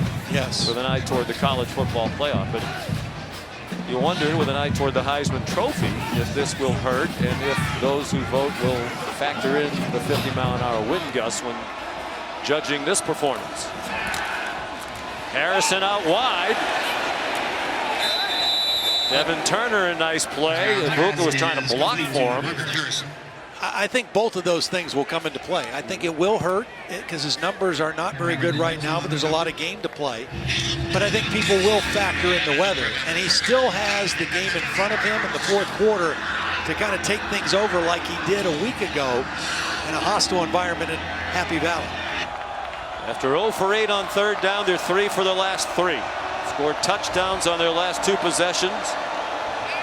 Heading in this direction. They have only a minute and a half remaining in this direction, and on a blitz, the throw is high, and it's 4th down. That was a miscommunication too. That wasn't just a ball that got away from him. I think he expected his receiver, Marvin Harrison, to stay outside. Watch Harrison, he's going to break this route in. And I think C.J. Stroud expected him to stay out. And just a misfire because of the miscommunication. Mirko on to punt. The 77-yarder in the second quarter was their longest punt since at least 1996. They're still doing research. And how about that effort? Judged the wind perfectly there. Now 4-yard line. You know, went down one club, factoring in the wind at his back. 48 yards and out at the 4-yard line. Now a quick word from Cheez-It. Cheesiest chain for the cheesiest cheese. Give me that. You don't need it. To be the cheesiest, gotta snatch that chain. Wait, how'd you... We need another chain. Cheez-It, official sponsor of the college football playoff. I don't know about you, but I'm still kind of powering through the Cheez-Its that we got sent. Yeah, lifetime supply from our friends at Cheez-Its earlier. Made a lot of friends in our neighborhood. Sullivan under center, and movement from the left guard. Vincent Picozzi, although this pointing in both directions. False start. Offense, number 75, half the distance to the goal. First down. Vincent Picozzi in his 7th year of college football. Started out at Temple as a walk-on in 2016. Redshirted there, was a 3-year starter. Transferred to Colorado State, and now here at Northwestern.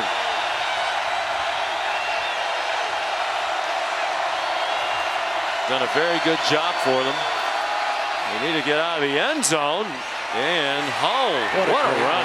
What a great run. I mean, Ohio State is all up around the line of scrimmage, and you just see the power that he has. That is a great run. They had to talk to him about doing less, perhaps, or at least being smarter about how he worked out. He's one of those guys constantly in the weight room, and they thought maybe he needed to focus more on recovery, on nutrition. Well, whatever plan he's on right now, it's working. Yeah. He has a year of eligibility left. He told us he'll wait and see, get some opinions from the NFL people about whether he head in that direction at the end of the year. He is hit behind the line. Managed to spin away from Michael Hall Jr. Well, guys, I can tell you exactly what Evan Hull's plan is. He used to wake up at 5 a.m. and catch tennis balls and do footwork, and his coaches said, hey, you're catching tennis balls at 5, but you're dropping footballs at 7 once our practices start, so you've got to take it easy on yourself. So now he wakes up at 5 a.m., but he does meditation and yoga in his living room. He said it really helps him control the rest of his day, and he's really prioritizing resting his body, getting himself mentally tough, and it's paid off so far this season. The end of the third quarter. Thought Ryan Day might consider a timeout there, try to force a punt into the wind if they could get a stop. He elected not to. ESPN's presentation of college football on ABC will return after this message and a word from our ABC station.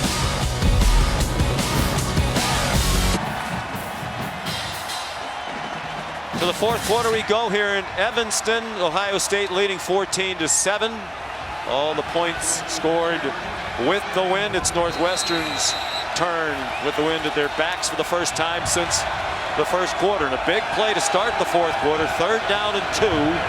Wildcats at their own 13-yard line, or 12-yard line.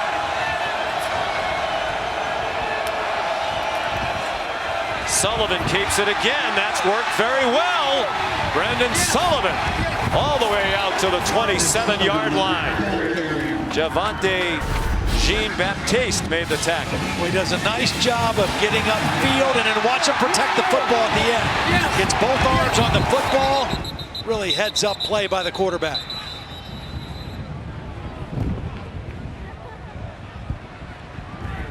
Denzel Burke, starting cornerback, has gone off the field for Ohio State. Well, Northwestern didn't score any points, obviously, with the wind in their face, but they did use up a lot of time. They had the ball for more than 10.5 minutes in the third quarter. Evan Hull dropped for a 2-yard gain by Josh Proctor.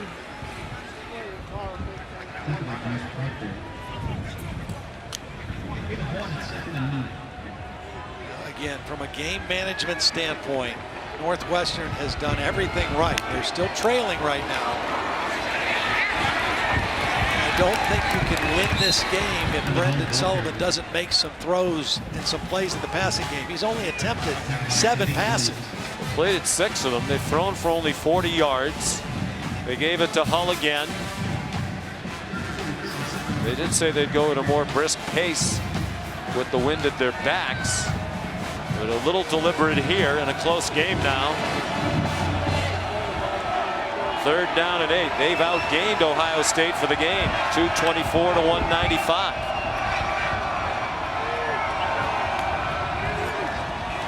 Four-man rush. Sullivan zips it into a crowd. Caught for a first down. What a throw by Sullivan to Malik Washington. Big time throw. It was zone defense, so there's a little hole between defenders. Washington sat right down in that hole, and Sullivan nailed him with the football. The coaches like a lot about Sullivan. Got some moxie.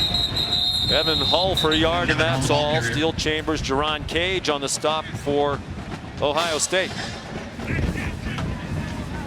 At almost a 2-to-1 edge in time of possession in the game. You talked about the game management, clock management by Pat Fitzgerald. It's really been a clinic. Well, and if they can somehow find a way to get the ball in the end zone, all the pressure is on Ohio State. Sullivan gets away from Harrison, running out of room, and throws it away.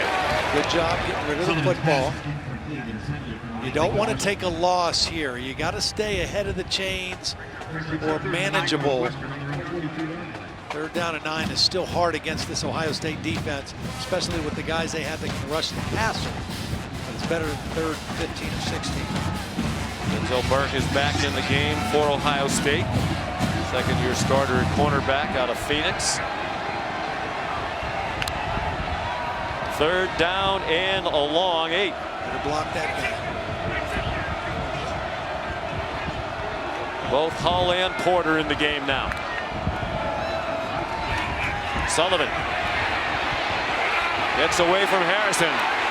Running for his life, resembling Fran Tarkenton, and has a man. And there's a first down. Cam Porter just just across the Buckeye 49. We asked Brendan Sullivan, what are your strengths and weaknesses? First thing he said, well, my strength is I've got athleticism. I need to use that. He shows it here. Just buying time, getting away from tackles, and having the presence of mind and eyes to find a receiver downfield. Ohio State running a defensive lineman on late. Porter trying to bounce outside and nowhere to go. Tuli Molowau again there for Ohio State. Dumped it for about a 3-yard loss.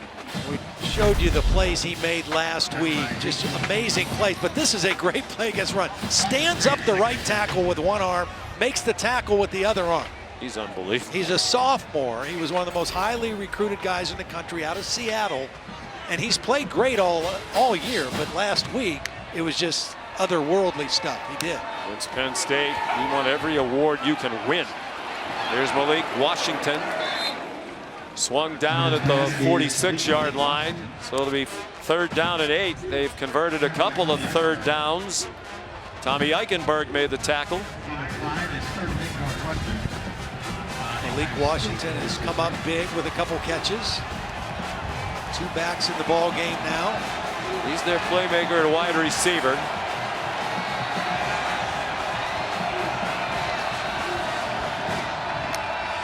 Andrew Clare went in motion. Design run for Sullivan.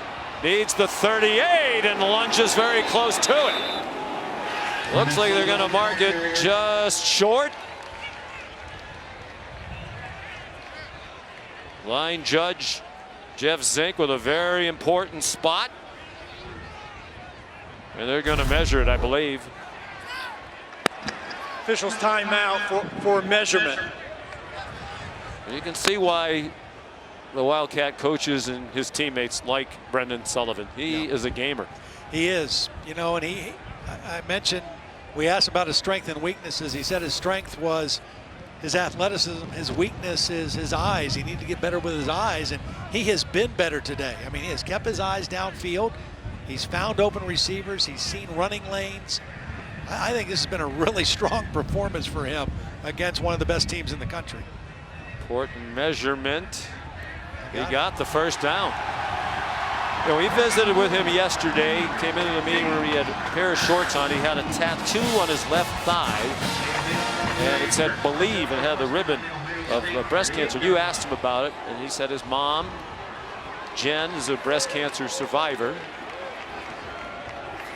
And you just get the sense they believe. And in the meetings yesterday, 38-point underdog. There was a lot of belief, and it wasn't kind of hollow talk. Right.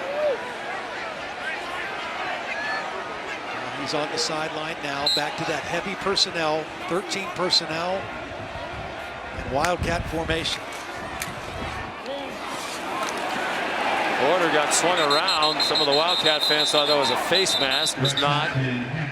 Ronnie Hickman made the tackle. My question would be to you, can Porter or Hull throw the ball? I mean, don't you think with all these Wildcat runs, they have them set up eventually for a throw? Especially on a short yardage situation when you know Ohio State is really going to sell out to stop that play. We have not seen any sign of that yet. Sullivan again. Dumped at the 36-yard line. It's Hickman again.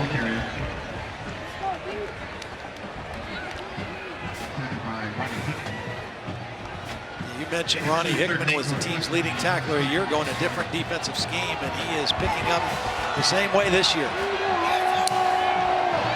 Another 3rd down and 8. I've not seen Hall catch the ball out of the backfield. He's such a good receiver. This might be an opportunity here.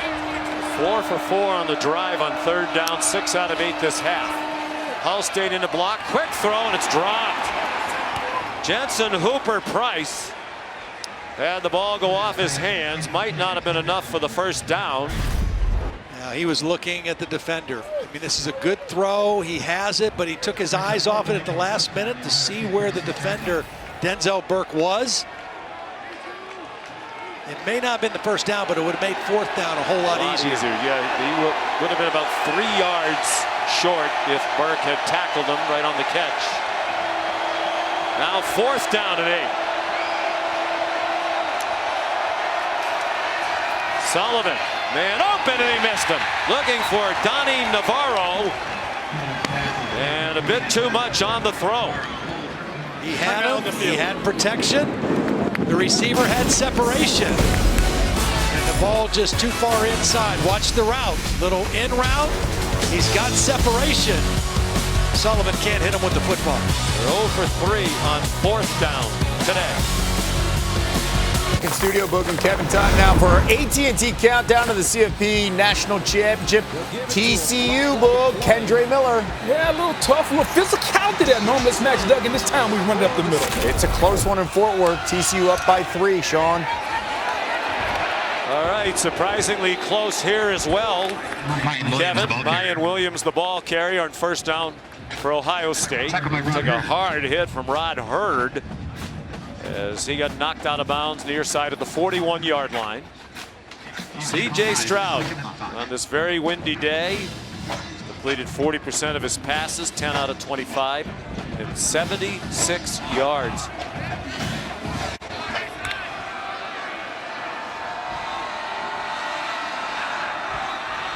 Career low is 154 yards. That was against Rutgers, and they ran the ball very effectively. He pulls it down running and gets stopped at the 44. Here comes 3rd down and 2. Devin O'Rourke, the stop for Northwestern.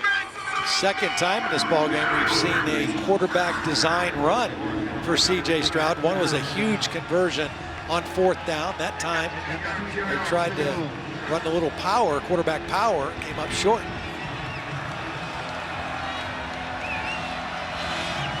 Down to 8.5 minutes to go.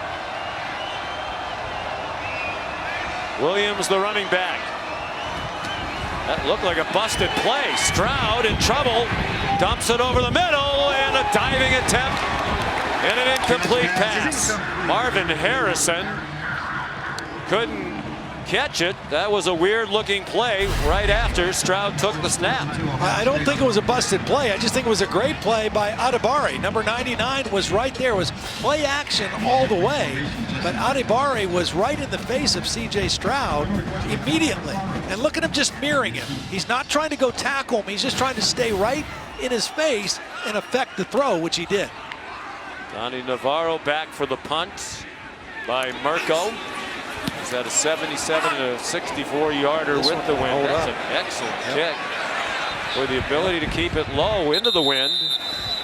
Mirko, one of the stars of the day for Ohio State. That's 46 yards. 8:11 to go.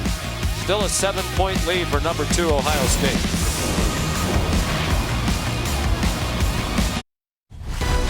College football on ABC is presented by Arby's. Arby's, we have the meats. In part by Target. Shop exclusive Black Panther Wakanda Forever at Target. And Dish, tuned into you. Very windy day here on the shores of Lake Michigan. Whitecaps out on the lake. Wind gusts still in the high 40s. Tuesday, the exclusive reveal of the next college football playoff top 25 rankings. Reese and the guys will break them down. A live interview with the committee chairman, Boo Corrigan, the athletic director at NC State. That's at 7 p.m. Tuesday night on ESPN. Direct snap to Evan Hull. Not much there, perhaps a yard. Yeah, we were talking in the break. I mean, they've got to be more productive on 1st down, on early downs. I mean, 2nd and 9 backed up is tough.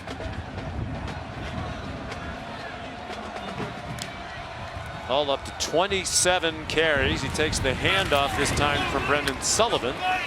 Lathan Ransom made the tackle. 28 carries now for Hull for 115 yards. His 4th 100-yard rushing game of the season. Northwestern 9 for 18 on 3rd down. Really good against this Ohio State defense. They've not been good on 4th down. But 3rd down, they've been excellent. Huge one right here. Sustained wind at 33 miles per hour right now. On the ground with Hull. Wow, very conservative play calling. And 3 carries by Hull. He didn't get anywhere near the first down marker. They'll hope for a big punt. There's still Hunter Renner, so he's been the punter in both directions. Luke Akers, their starter all year long.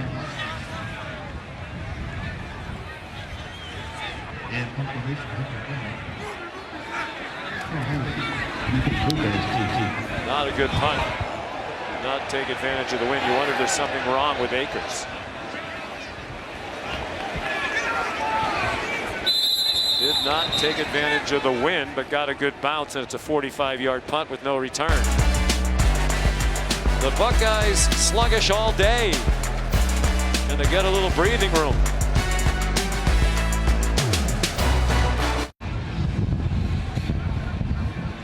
Another secondary point, but a couple of historic streaks on the line here for Ryan Day. C.J. Stroud, the Buckeye offense. They came in having scored at least 20 in 69 straight games, matching the all-time FBS record with Oklahoma. The Sooner streak ended last year against West Virginia. 40 points or more in 7 straight games, tied with Michigan back in 1901-02 for the longest such streak in Big Ten history. They're not going to get to 40 to extend that one today. They have a shot, obviously, at 20. Mayan Williams, a good carry on first down, 12 yards to midfield. 139 yards rushing now for Ohio State, picking things up here in the second half. C.J. Stroud also a streak. He's thrown at least one touchdown pass in 20 straight games. That is the Ohio State record. They have 2 rushing touchdowns today. Mayan Williams stacked up, driven back, and dropped. They'll give him forward progress back just across the line of scrimmage. Devin O'Rourke's been stout in the middle of that defense. Yeah, he's a guy that started out originally as a defensive end, then they had to move him into a 3 technique and finally into a nose tackle. He's had to gain weight, kind of moving inside because of injuries to do whatever the team needs, and getting banged around a lot more on the inside than you do on the outside. He's gained 25 pounds, but he's still undersized to be in the interior at 265, but he's been holding his own for sure. 2nd and 9. C.J. Stroud keeps again. C.J. Stroud down the sideline. And out of bounds. We'll see where they mark him out. Not known for his running. And the running has been the producer of a couple of big plays today. This one for 44. Yeah, all by design. Got a great block by Marvin Harrison Jr. and the tight end Cade Stover. Caught Northwestern's defense napping a little bit. Did he step out? No, he stayed in. All the way down inside the 5. Really nice run by C.J. Stroud. It hasn't been there for him throwing it today, but a couple big-time runs. Here's another.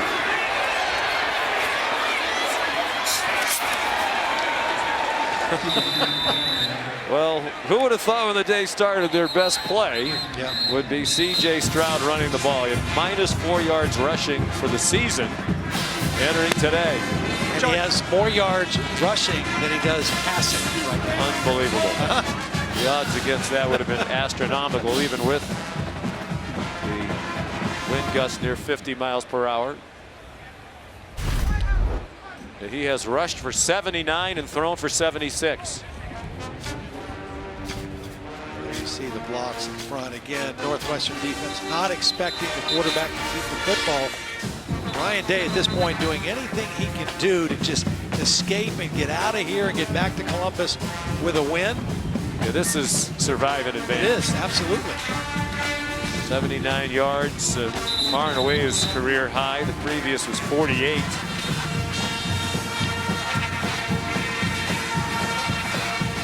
What's this guy doing here? He'll be running to a TV soon to watch Tennessee and Georgia. Tennessee, the only team ahead of Ohio State in the first iteration of the CFP rankings that came out this past Tuesday night. I think even if they survive and win this one, it's going to hurt them in the next poll. I think so too, because people would say, well, why couldn't you just overpower them and run the football? that's been the question the last 3 weeks, the running game of Ohio State. Mayan Williams, touchdown, Buckeyes.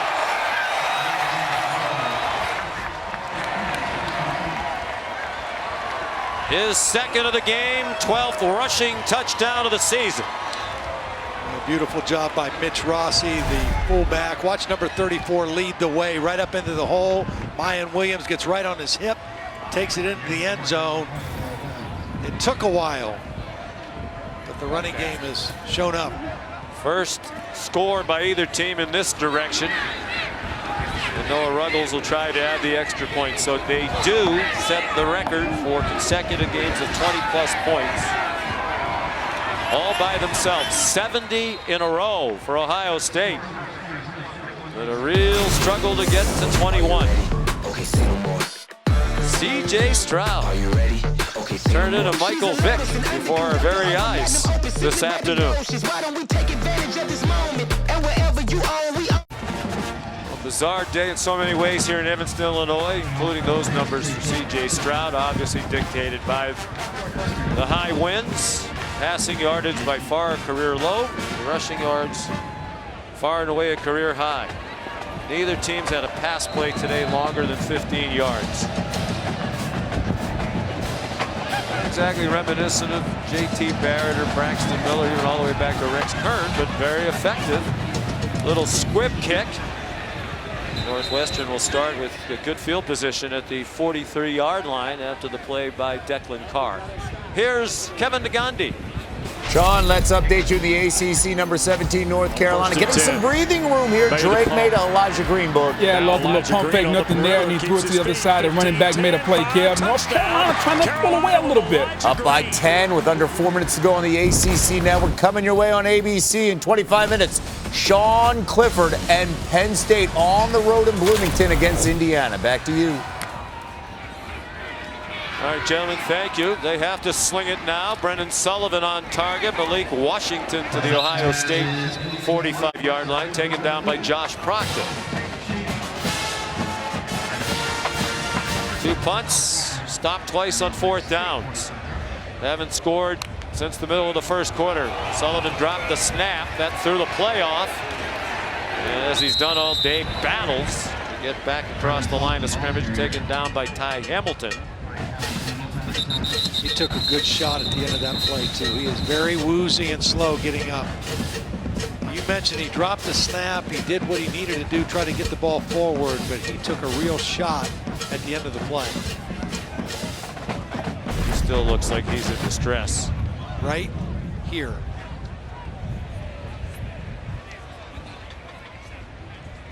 Teron Vincent, number 6, is the guy that hit him. You know, he's running the football, so he's not a defenseless player in that situation. He's also not the crown of Hummer, but he's it's hard to watch. Ryan Holinsky, who was their starter at the start of the year, also suffered a concussion back in the Wisconsin game. He's been cleared to play, and he'll come back in. Fighting for everything. Nothing anybody could do about that.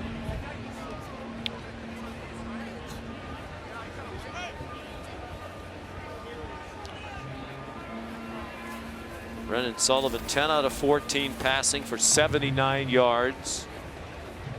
12 carries for 55. There's Holinsky. Well, what Holinsky brings is he's more of a pure thrower. He doesn't have the escapability or the ability to extend plays or run that we saw with Sullivan, but he is a passer. Had a great game in the opening win, their only win over in Ireland against Nebraska, 27-38, 314 yards and a couple touchdowns, but things kind of got stagnant as this losing streak went on. Did not play well in the loss to Wisconsin, and that's when Pat Fitzgerald decided to make the change to Sullivan. Still trying to help Brendan Sullivan off the field. Remind you tonight, huge game in the SEC, number 6 Alabama against LSU. Meeting his ranked opponents for the 30th time. That's the most of any matchup in SEC history. And the two winningest active coaches going head-to-head. Nick Saban and Brian Kelly combined 565 wins. What do you think of that matchup tonight? I have two thoughts about that game. Number one, for LSU, can Jaden Daniels continue to play at the level that he's been playing? Because he has really been playing outstanding here the last couple weeks. And then I just think people are kind of a little too quick to write off Alabama right now. They're coming off a bye week. Yes, they've looked susceptible. Yes, they got beat in Knoxville by Tennessee, but I wouldn't write that team off yet. But with 2 losses, would you? 2 losses, yes. I think the way it is 2 losses them, for sure, yeah. Yeah, I just think there are too many other good teams right now that will wind up with better resumes than a 2-loss Alabama team. I just think, I think obviously they can't afford 2 losses, but with Bryce Young and Will Anderson and the people they have, they got a ways to go.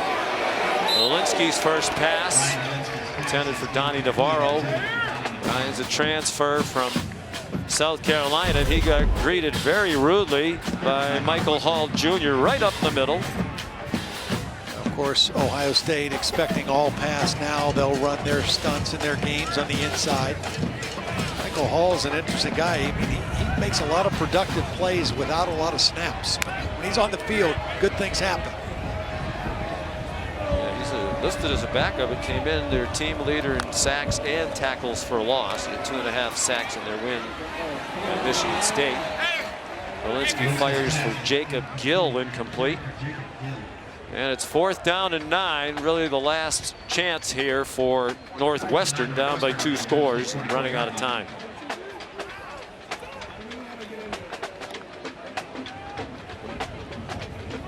And if this goes in the loss column, it'll be 8 straight losses. Longest losing streak under Pat Fitzgerald. Twice during his tenure, they've lost 7 in a row, including as recently as 2019.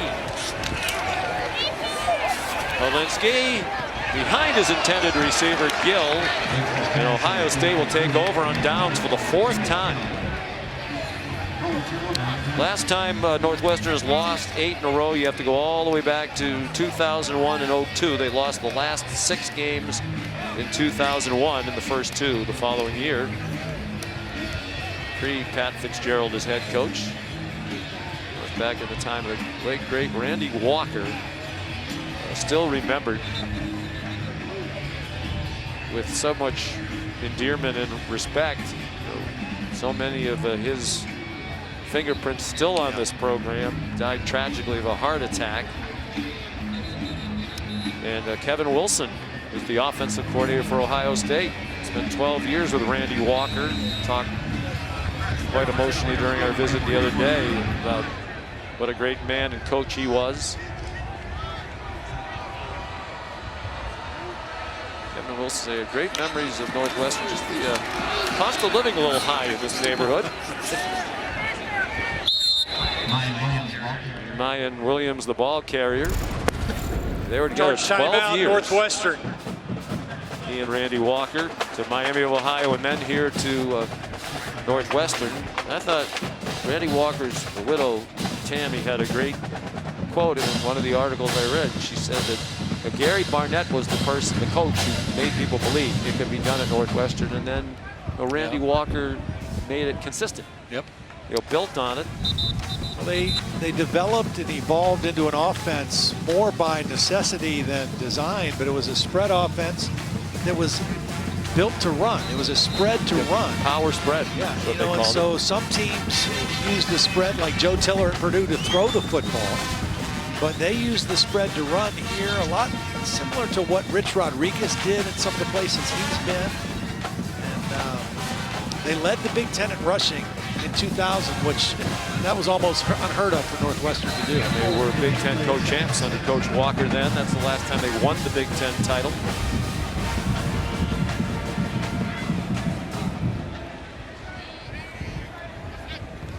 It'll be 4-17 in the last 21 games for Northwestern if it stands this way.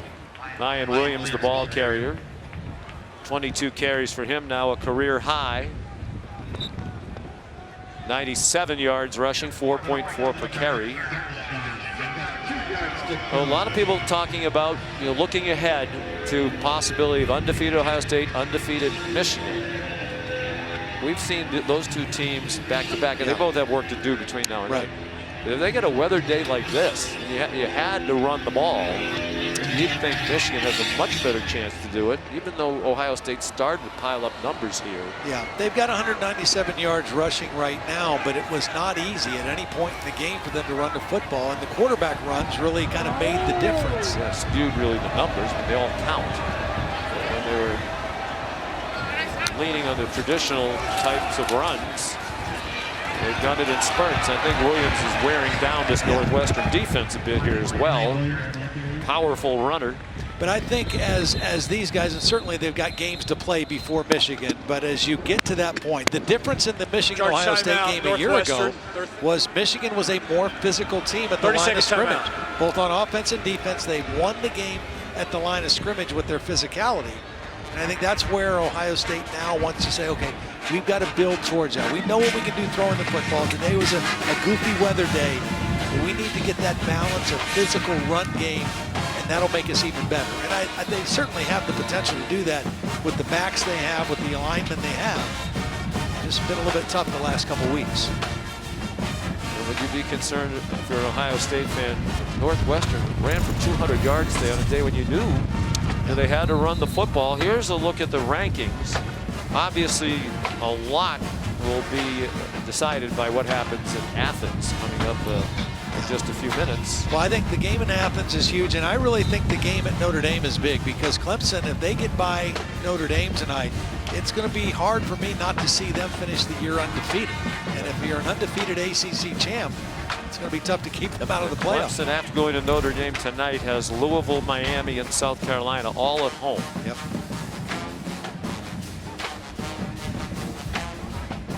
I would think for sure the winner of that Tennessee-Georgia game is going to be number one Tuesday. Yep. Then it's a matter of how does it shake out thereafter. How damaged do you think Ohio State will be by this performance? I don't. It won't knock them out of the top four for sure. But you know, it's certainly one that does cause some concern. Like you mentioned, the running yards they gave up to Northwestern in a game when you knew they had to run. A very valiant effort by Northwestern, but just not enough firepower, not enough ability to get the ball in the end zone. That's been their problem all year. But you want to think, in the Big Ten especially, if you have to run the ball, that you're able to do it. Yeah. You know, it seems silly for us to say, well, they didn't really do it. They have 204 rushing yards today. But I don't think anybody who watched this would say it was an impressive performance running the football against the Northwestern team that gave up 33 to Iowa. Iowa scored on was historically awful. For a while this season, last in the country in total offense. A lot of confusion. And the ball started blowing around, I think. We will reset the ball for ready for play. I've seen the ball blow off the tee, but I've not seen it blow off the mark. I think Ryan Day's telling C.J. Stroud, just go under center. Let's not take a chance of a turnover. They've played very clean in that respect today. Now, how about that? Neither team had a turnover today. We still have 2 minutes to go, just under. Zion Williams tripped as he tried to make a fake on Cameron Mitchell. Northwestern had come in -9. They had committed at least 1 turnover in 14 straight games, which was the longest active streak in the country. They'll be glad to have that one end without a turnover. They did a lot of the things they needed to do to make it a competitive game, and as Pat Fitzgerald said to us yesterday, his 12th man was the win. Absolutely. He was counting on that to help keep his team in the game, and it did. Well, and you just hope going forward Brendan Sullivan is okay and able to play again. He was pretty courageous today. I mean, he did a nice job directing that offense. Charge timeout. Ohio State, they're first. 30-second timeout. It's a young team, and we talked about it. They've either been terrific or not good at all. Big Ten West Division champs, 18-20, lost to Ohio State in the title game both times. Last 2 years, 4-16, about to be 4-17, with 8 straight losses. Look at the wild ride in Big Ten play. 8-1, 1-8, 6-1, 1-8, 1-4. They haven't won in this country since October of last year. Their only win this year was over in Ireland against Nebraska. But they have that man, and he's a heck of a coach. We saw it again today. One of the things in college football, the transfer portal now is so important, and it's hard for them. Once again, it's a third hard and 9. place to get people into school. They have a lot of requirements in terms of credits and that sort of thing that you need to have to transfer in. The transfer portal really isn't as big an answer for them as it is for most other teams in the country. Ryan Williams, another carry. And the NIL. I mean, those two things, NIL and transfer portal, are changing college football dramatically, and it affects teams like Northwestern negatively, you know, more than other people. I mean, Ohio State's in a completely different realm when it comes to both of those things. Looks like they'll let the clock run down, use their second timeout. Big day for the Fitzgerald family. His wife Stacy not here today because they have 2 sons on the Loyola Academy high school team, and they're playing a state championship, state tournament game right now, state playoff game right now against Edwardsville down in Southern Illinois. So Fitz hoping that that one goes better than this one, but I think he'll be very proud of his team. Yep, they showed fight. I mean, they had a plan, they executed their plan. The 12th man showed up, it gave them a chance.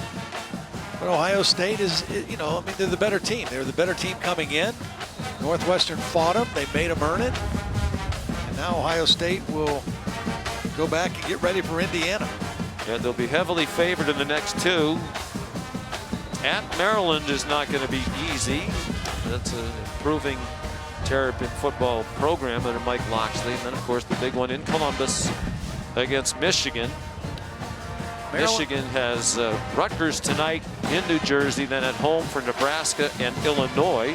Illinois leading the West, and then at Ohio State. Maryland will challenge Ohio State because they can move the football. They can throw it, they can score. So that'll be a good challenge and a good preparation before that last game. But by all rights, they should both be undefeated heading into that game, and that'll be a heck of a battle. C.J. Stroud took a knee. That was a memorable game last year in Michigan. Snowy day in Ann Arbor. Garrett Wilson, a 25-yard touchdown catch. Hassan Haskins, the longest run of the day, put Michigan up by a point. Aiden Hutchinson had 3 of Michigan's 4 sacks.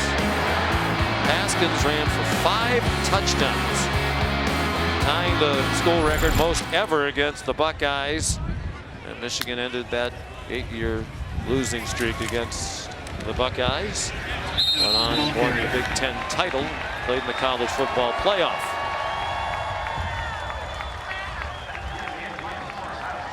Ohio State's a winner. They go to 9-0. 21-7 is the final. Just 283 yards of offense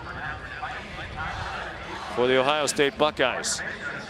With the howling wind throughout, they were actually outgained by 2 yards and out time of possession by nearly 13 minutes, but that doesn't matter. They won. And here's Molly. Coach, you said before the game you've never played in wind like this. How did the elements change your offensive approach today? Yeah, I don't think I've ever seen anything like this. I mean, this is as hard of conditions we've been in a long time. But our guys played tough, played well. You know, CJ had the big run there. Defense played well. Find a way to win. Every week's a new challenge, but this is something I'm glad is over with. Yeah, C.J. Stroud with a season low in passing, but a season high in rushing. Right. How did that spark your offense? It's all about winning, and that's really been the focus. And you know, really for half the game, you really cannot throw the ball in this type of weather. But even when the wind was at our back, it was so strong that it was difficult to do anything in the pass game Wasn't for a lack of trying. But, you know, I think if we could have run the ball a little bit better, we could have got some more momentum going. But what a strange game. Again, I'm glad this one's behind us. You said November is all about playing championship football. What does your team need to do to get to that championship level? Just keep growing and keep building and finding different ways to win. I mean, this is a very unique game that we were in right here. We found different ways to win different games, so we'll go back and try to make sense of this one. All right, thanks. Congrats, Coach. Thanks. Sean. And he deserves credit for a couple of those play calls. Absolutely. The designed runs for C.J. Stroud certainly caught Northwestern off guard, and they were big plays in this game. Final score here in windy Evanston, Illinois, Ohio State 21 and Northwestern 7. From Todd Blackledge, Molly McGrath, our great crew led by Josh Hoffman and Scott Johnson. Sean McDonough saying so long. Let's send you back to the studio. Sean, Kevin Nagani back in the studio right now over on ESPN. 10-point game, Florida with the lead with about 3:20 to go over Texas A&M. Baylor and Oklahoma tied up at 7 apiece. That game on ESPN Plus, Big 12 now. Our game coming up next, Tom Allen. They've got Ohio State next. They got to deal with James Franklin right now at home in Penn State. That game less than 7 minutes away here on ABC over on ESPN. Under 6 minutes away from kickoff, Oregon and Bo Nix, number 8 in the land, on the road at Colorado. Our game, Penn State, Indiana, coming up after these messages.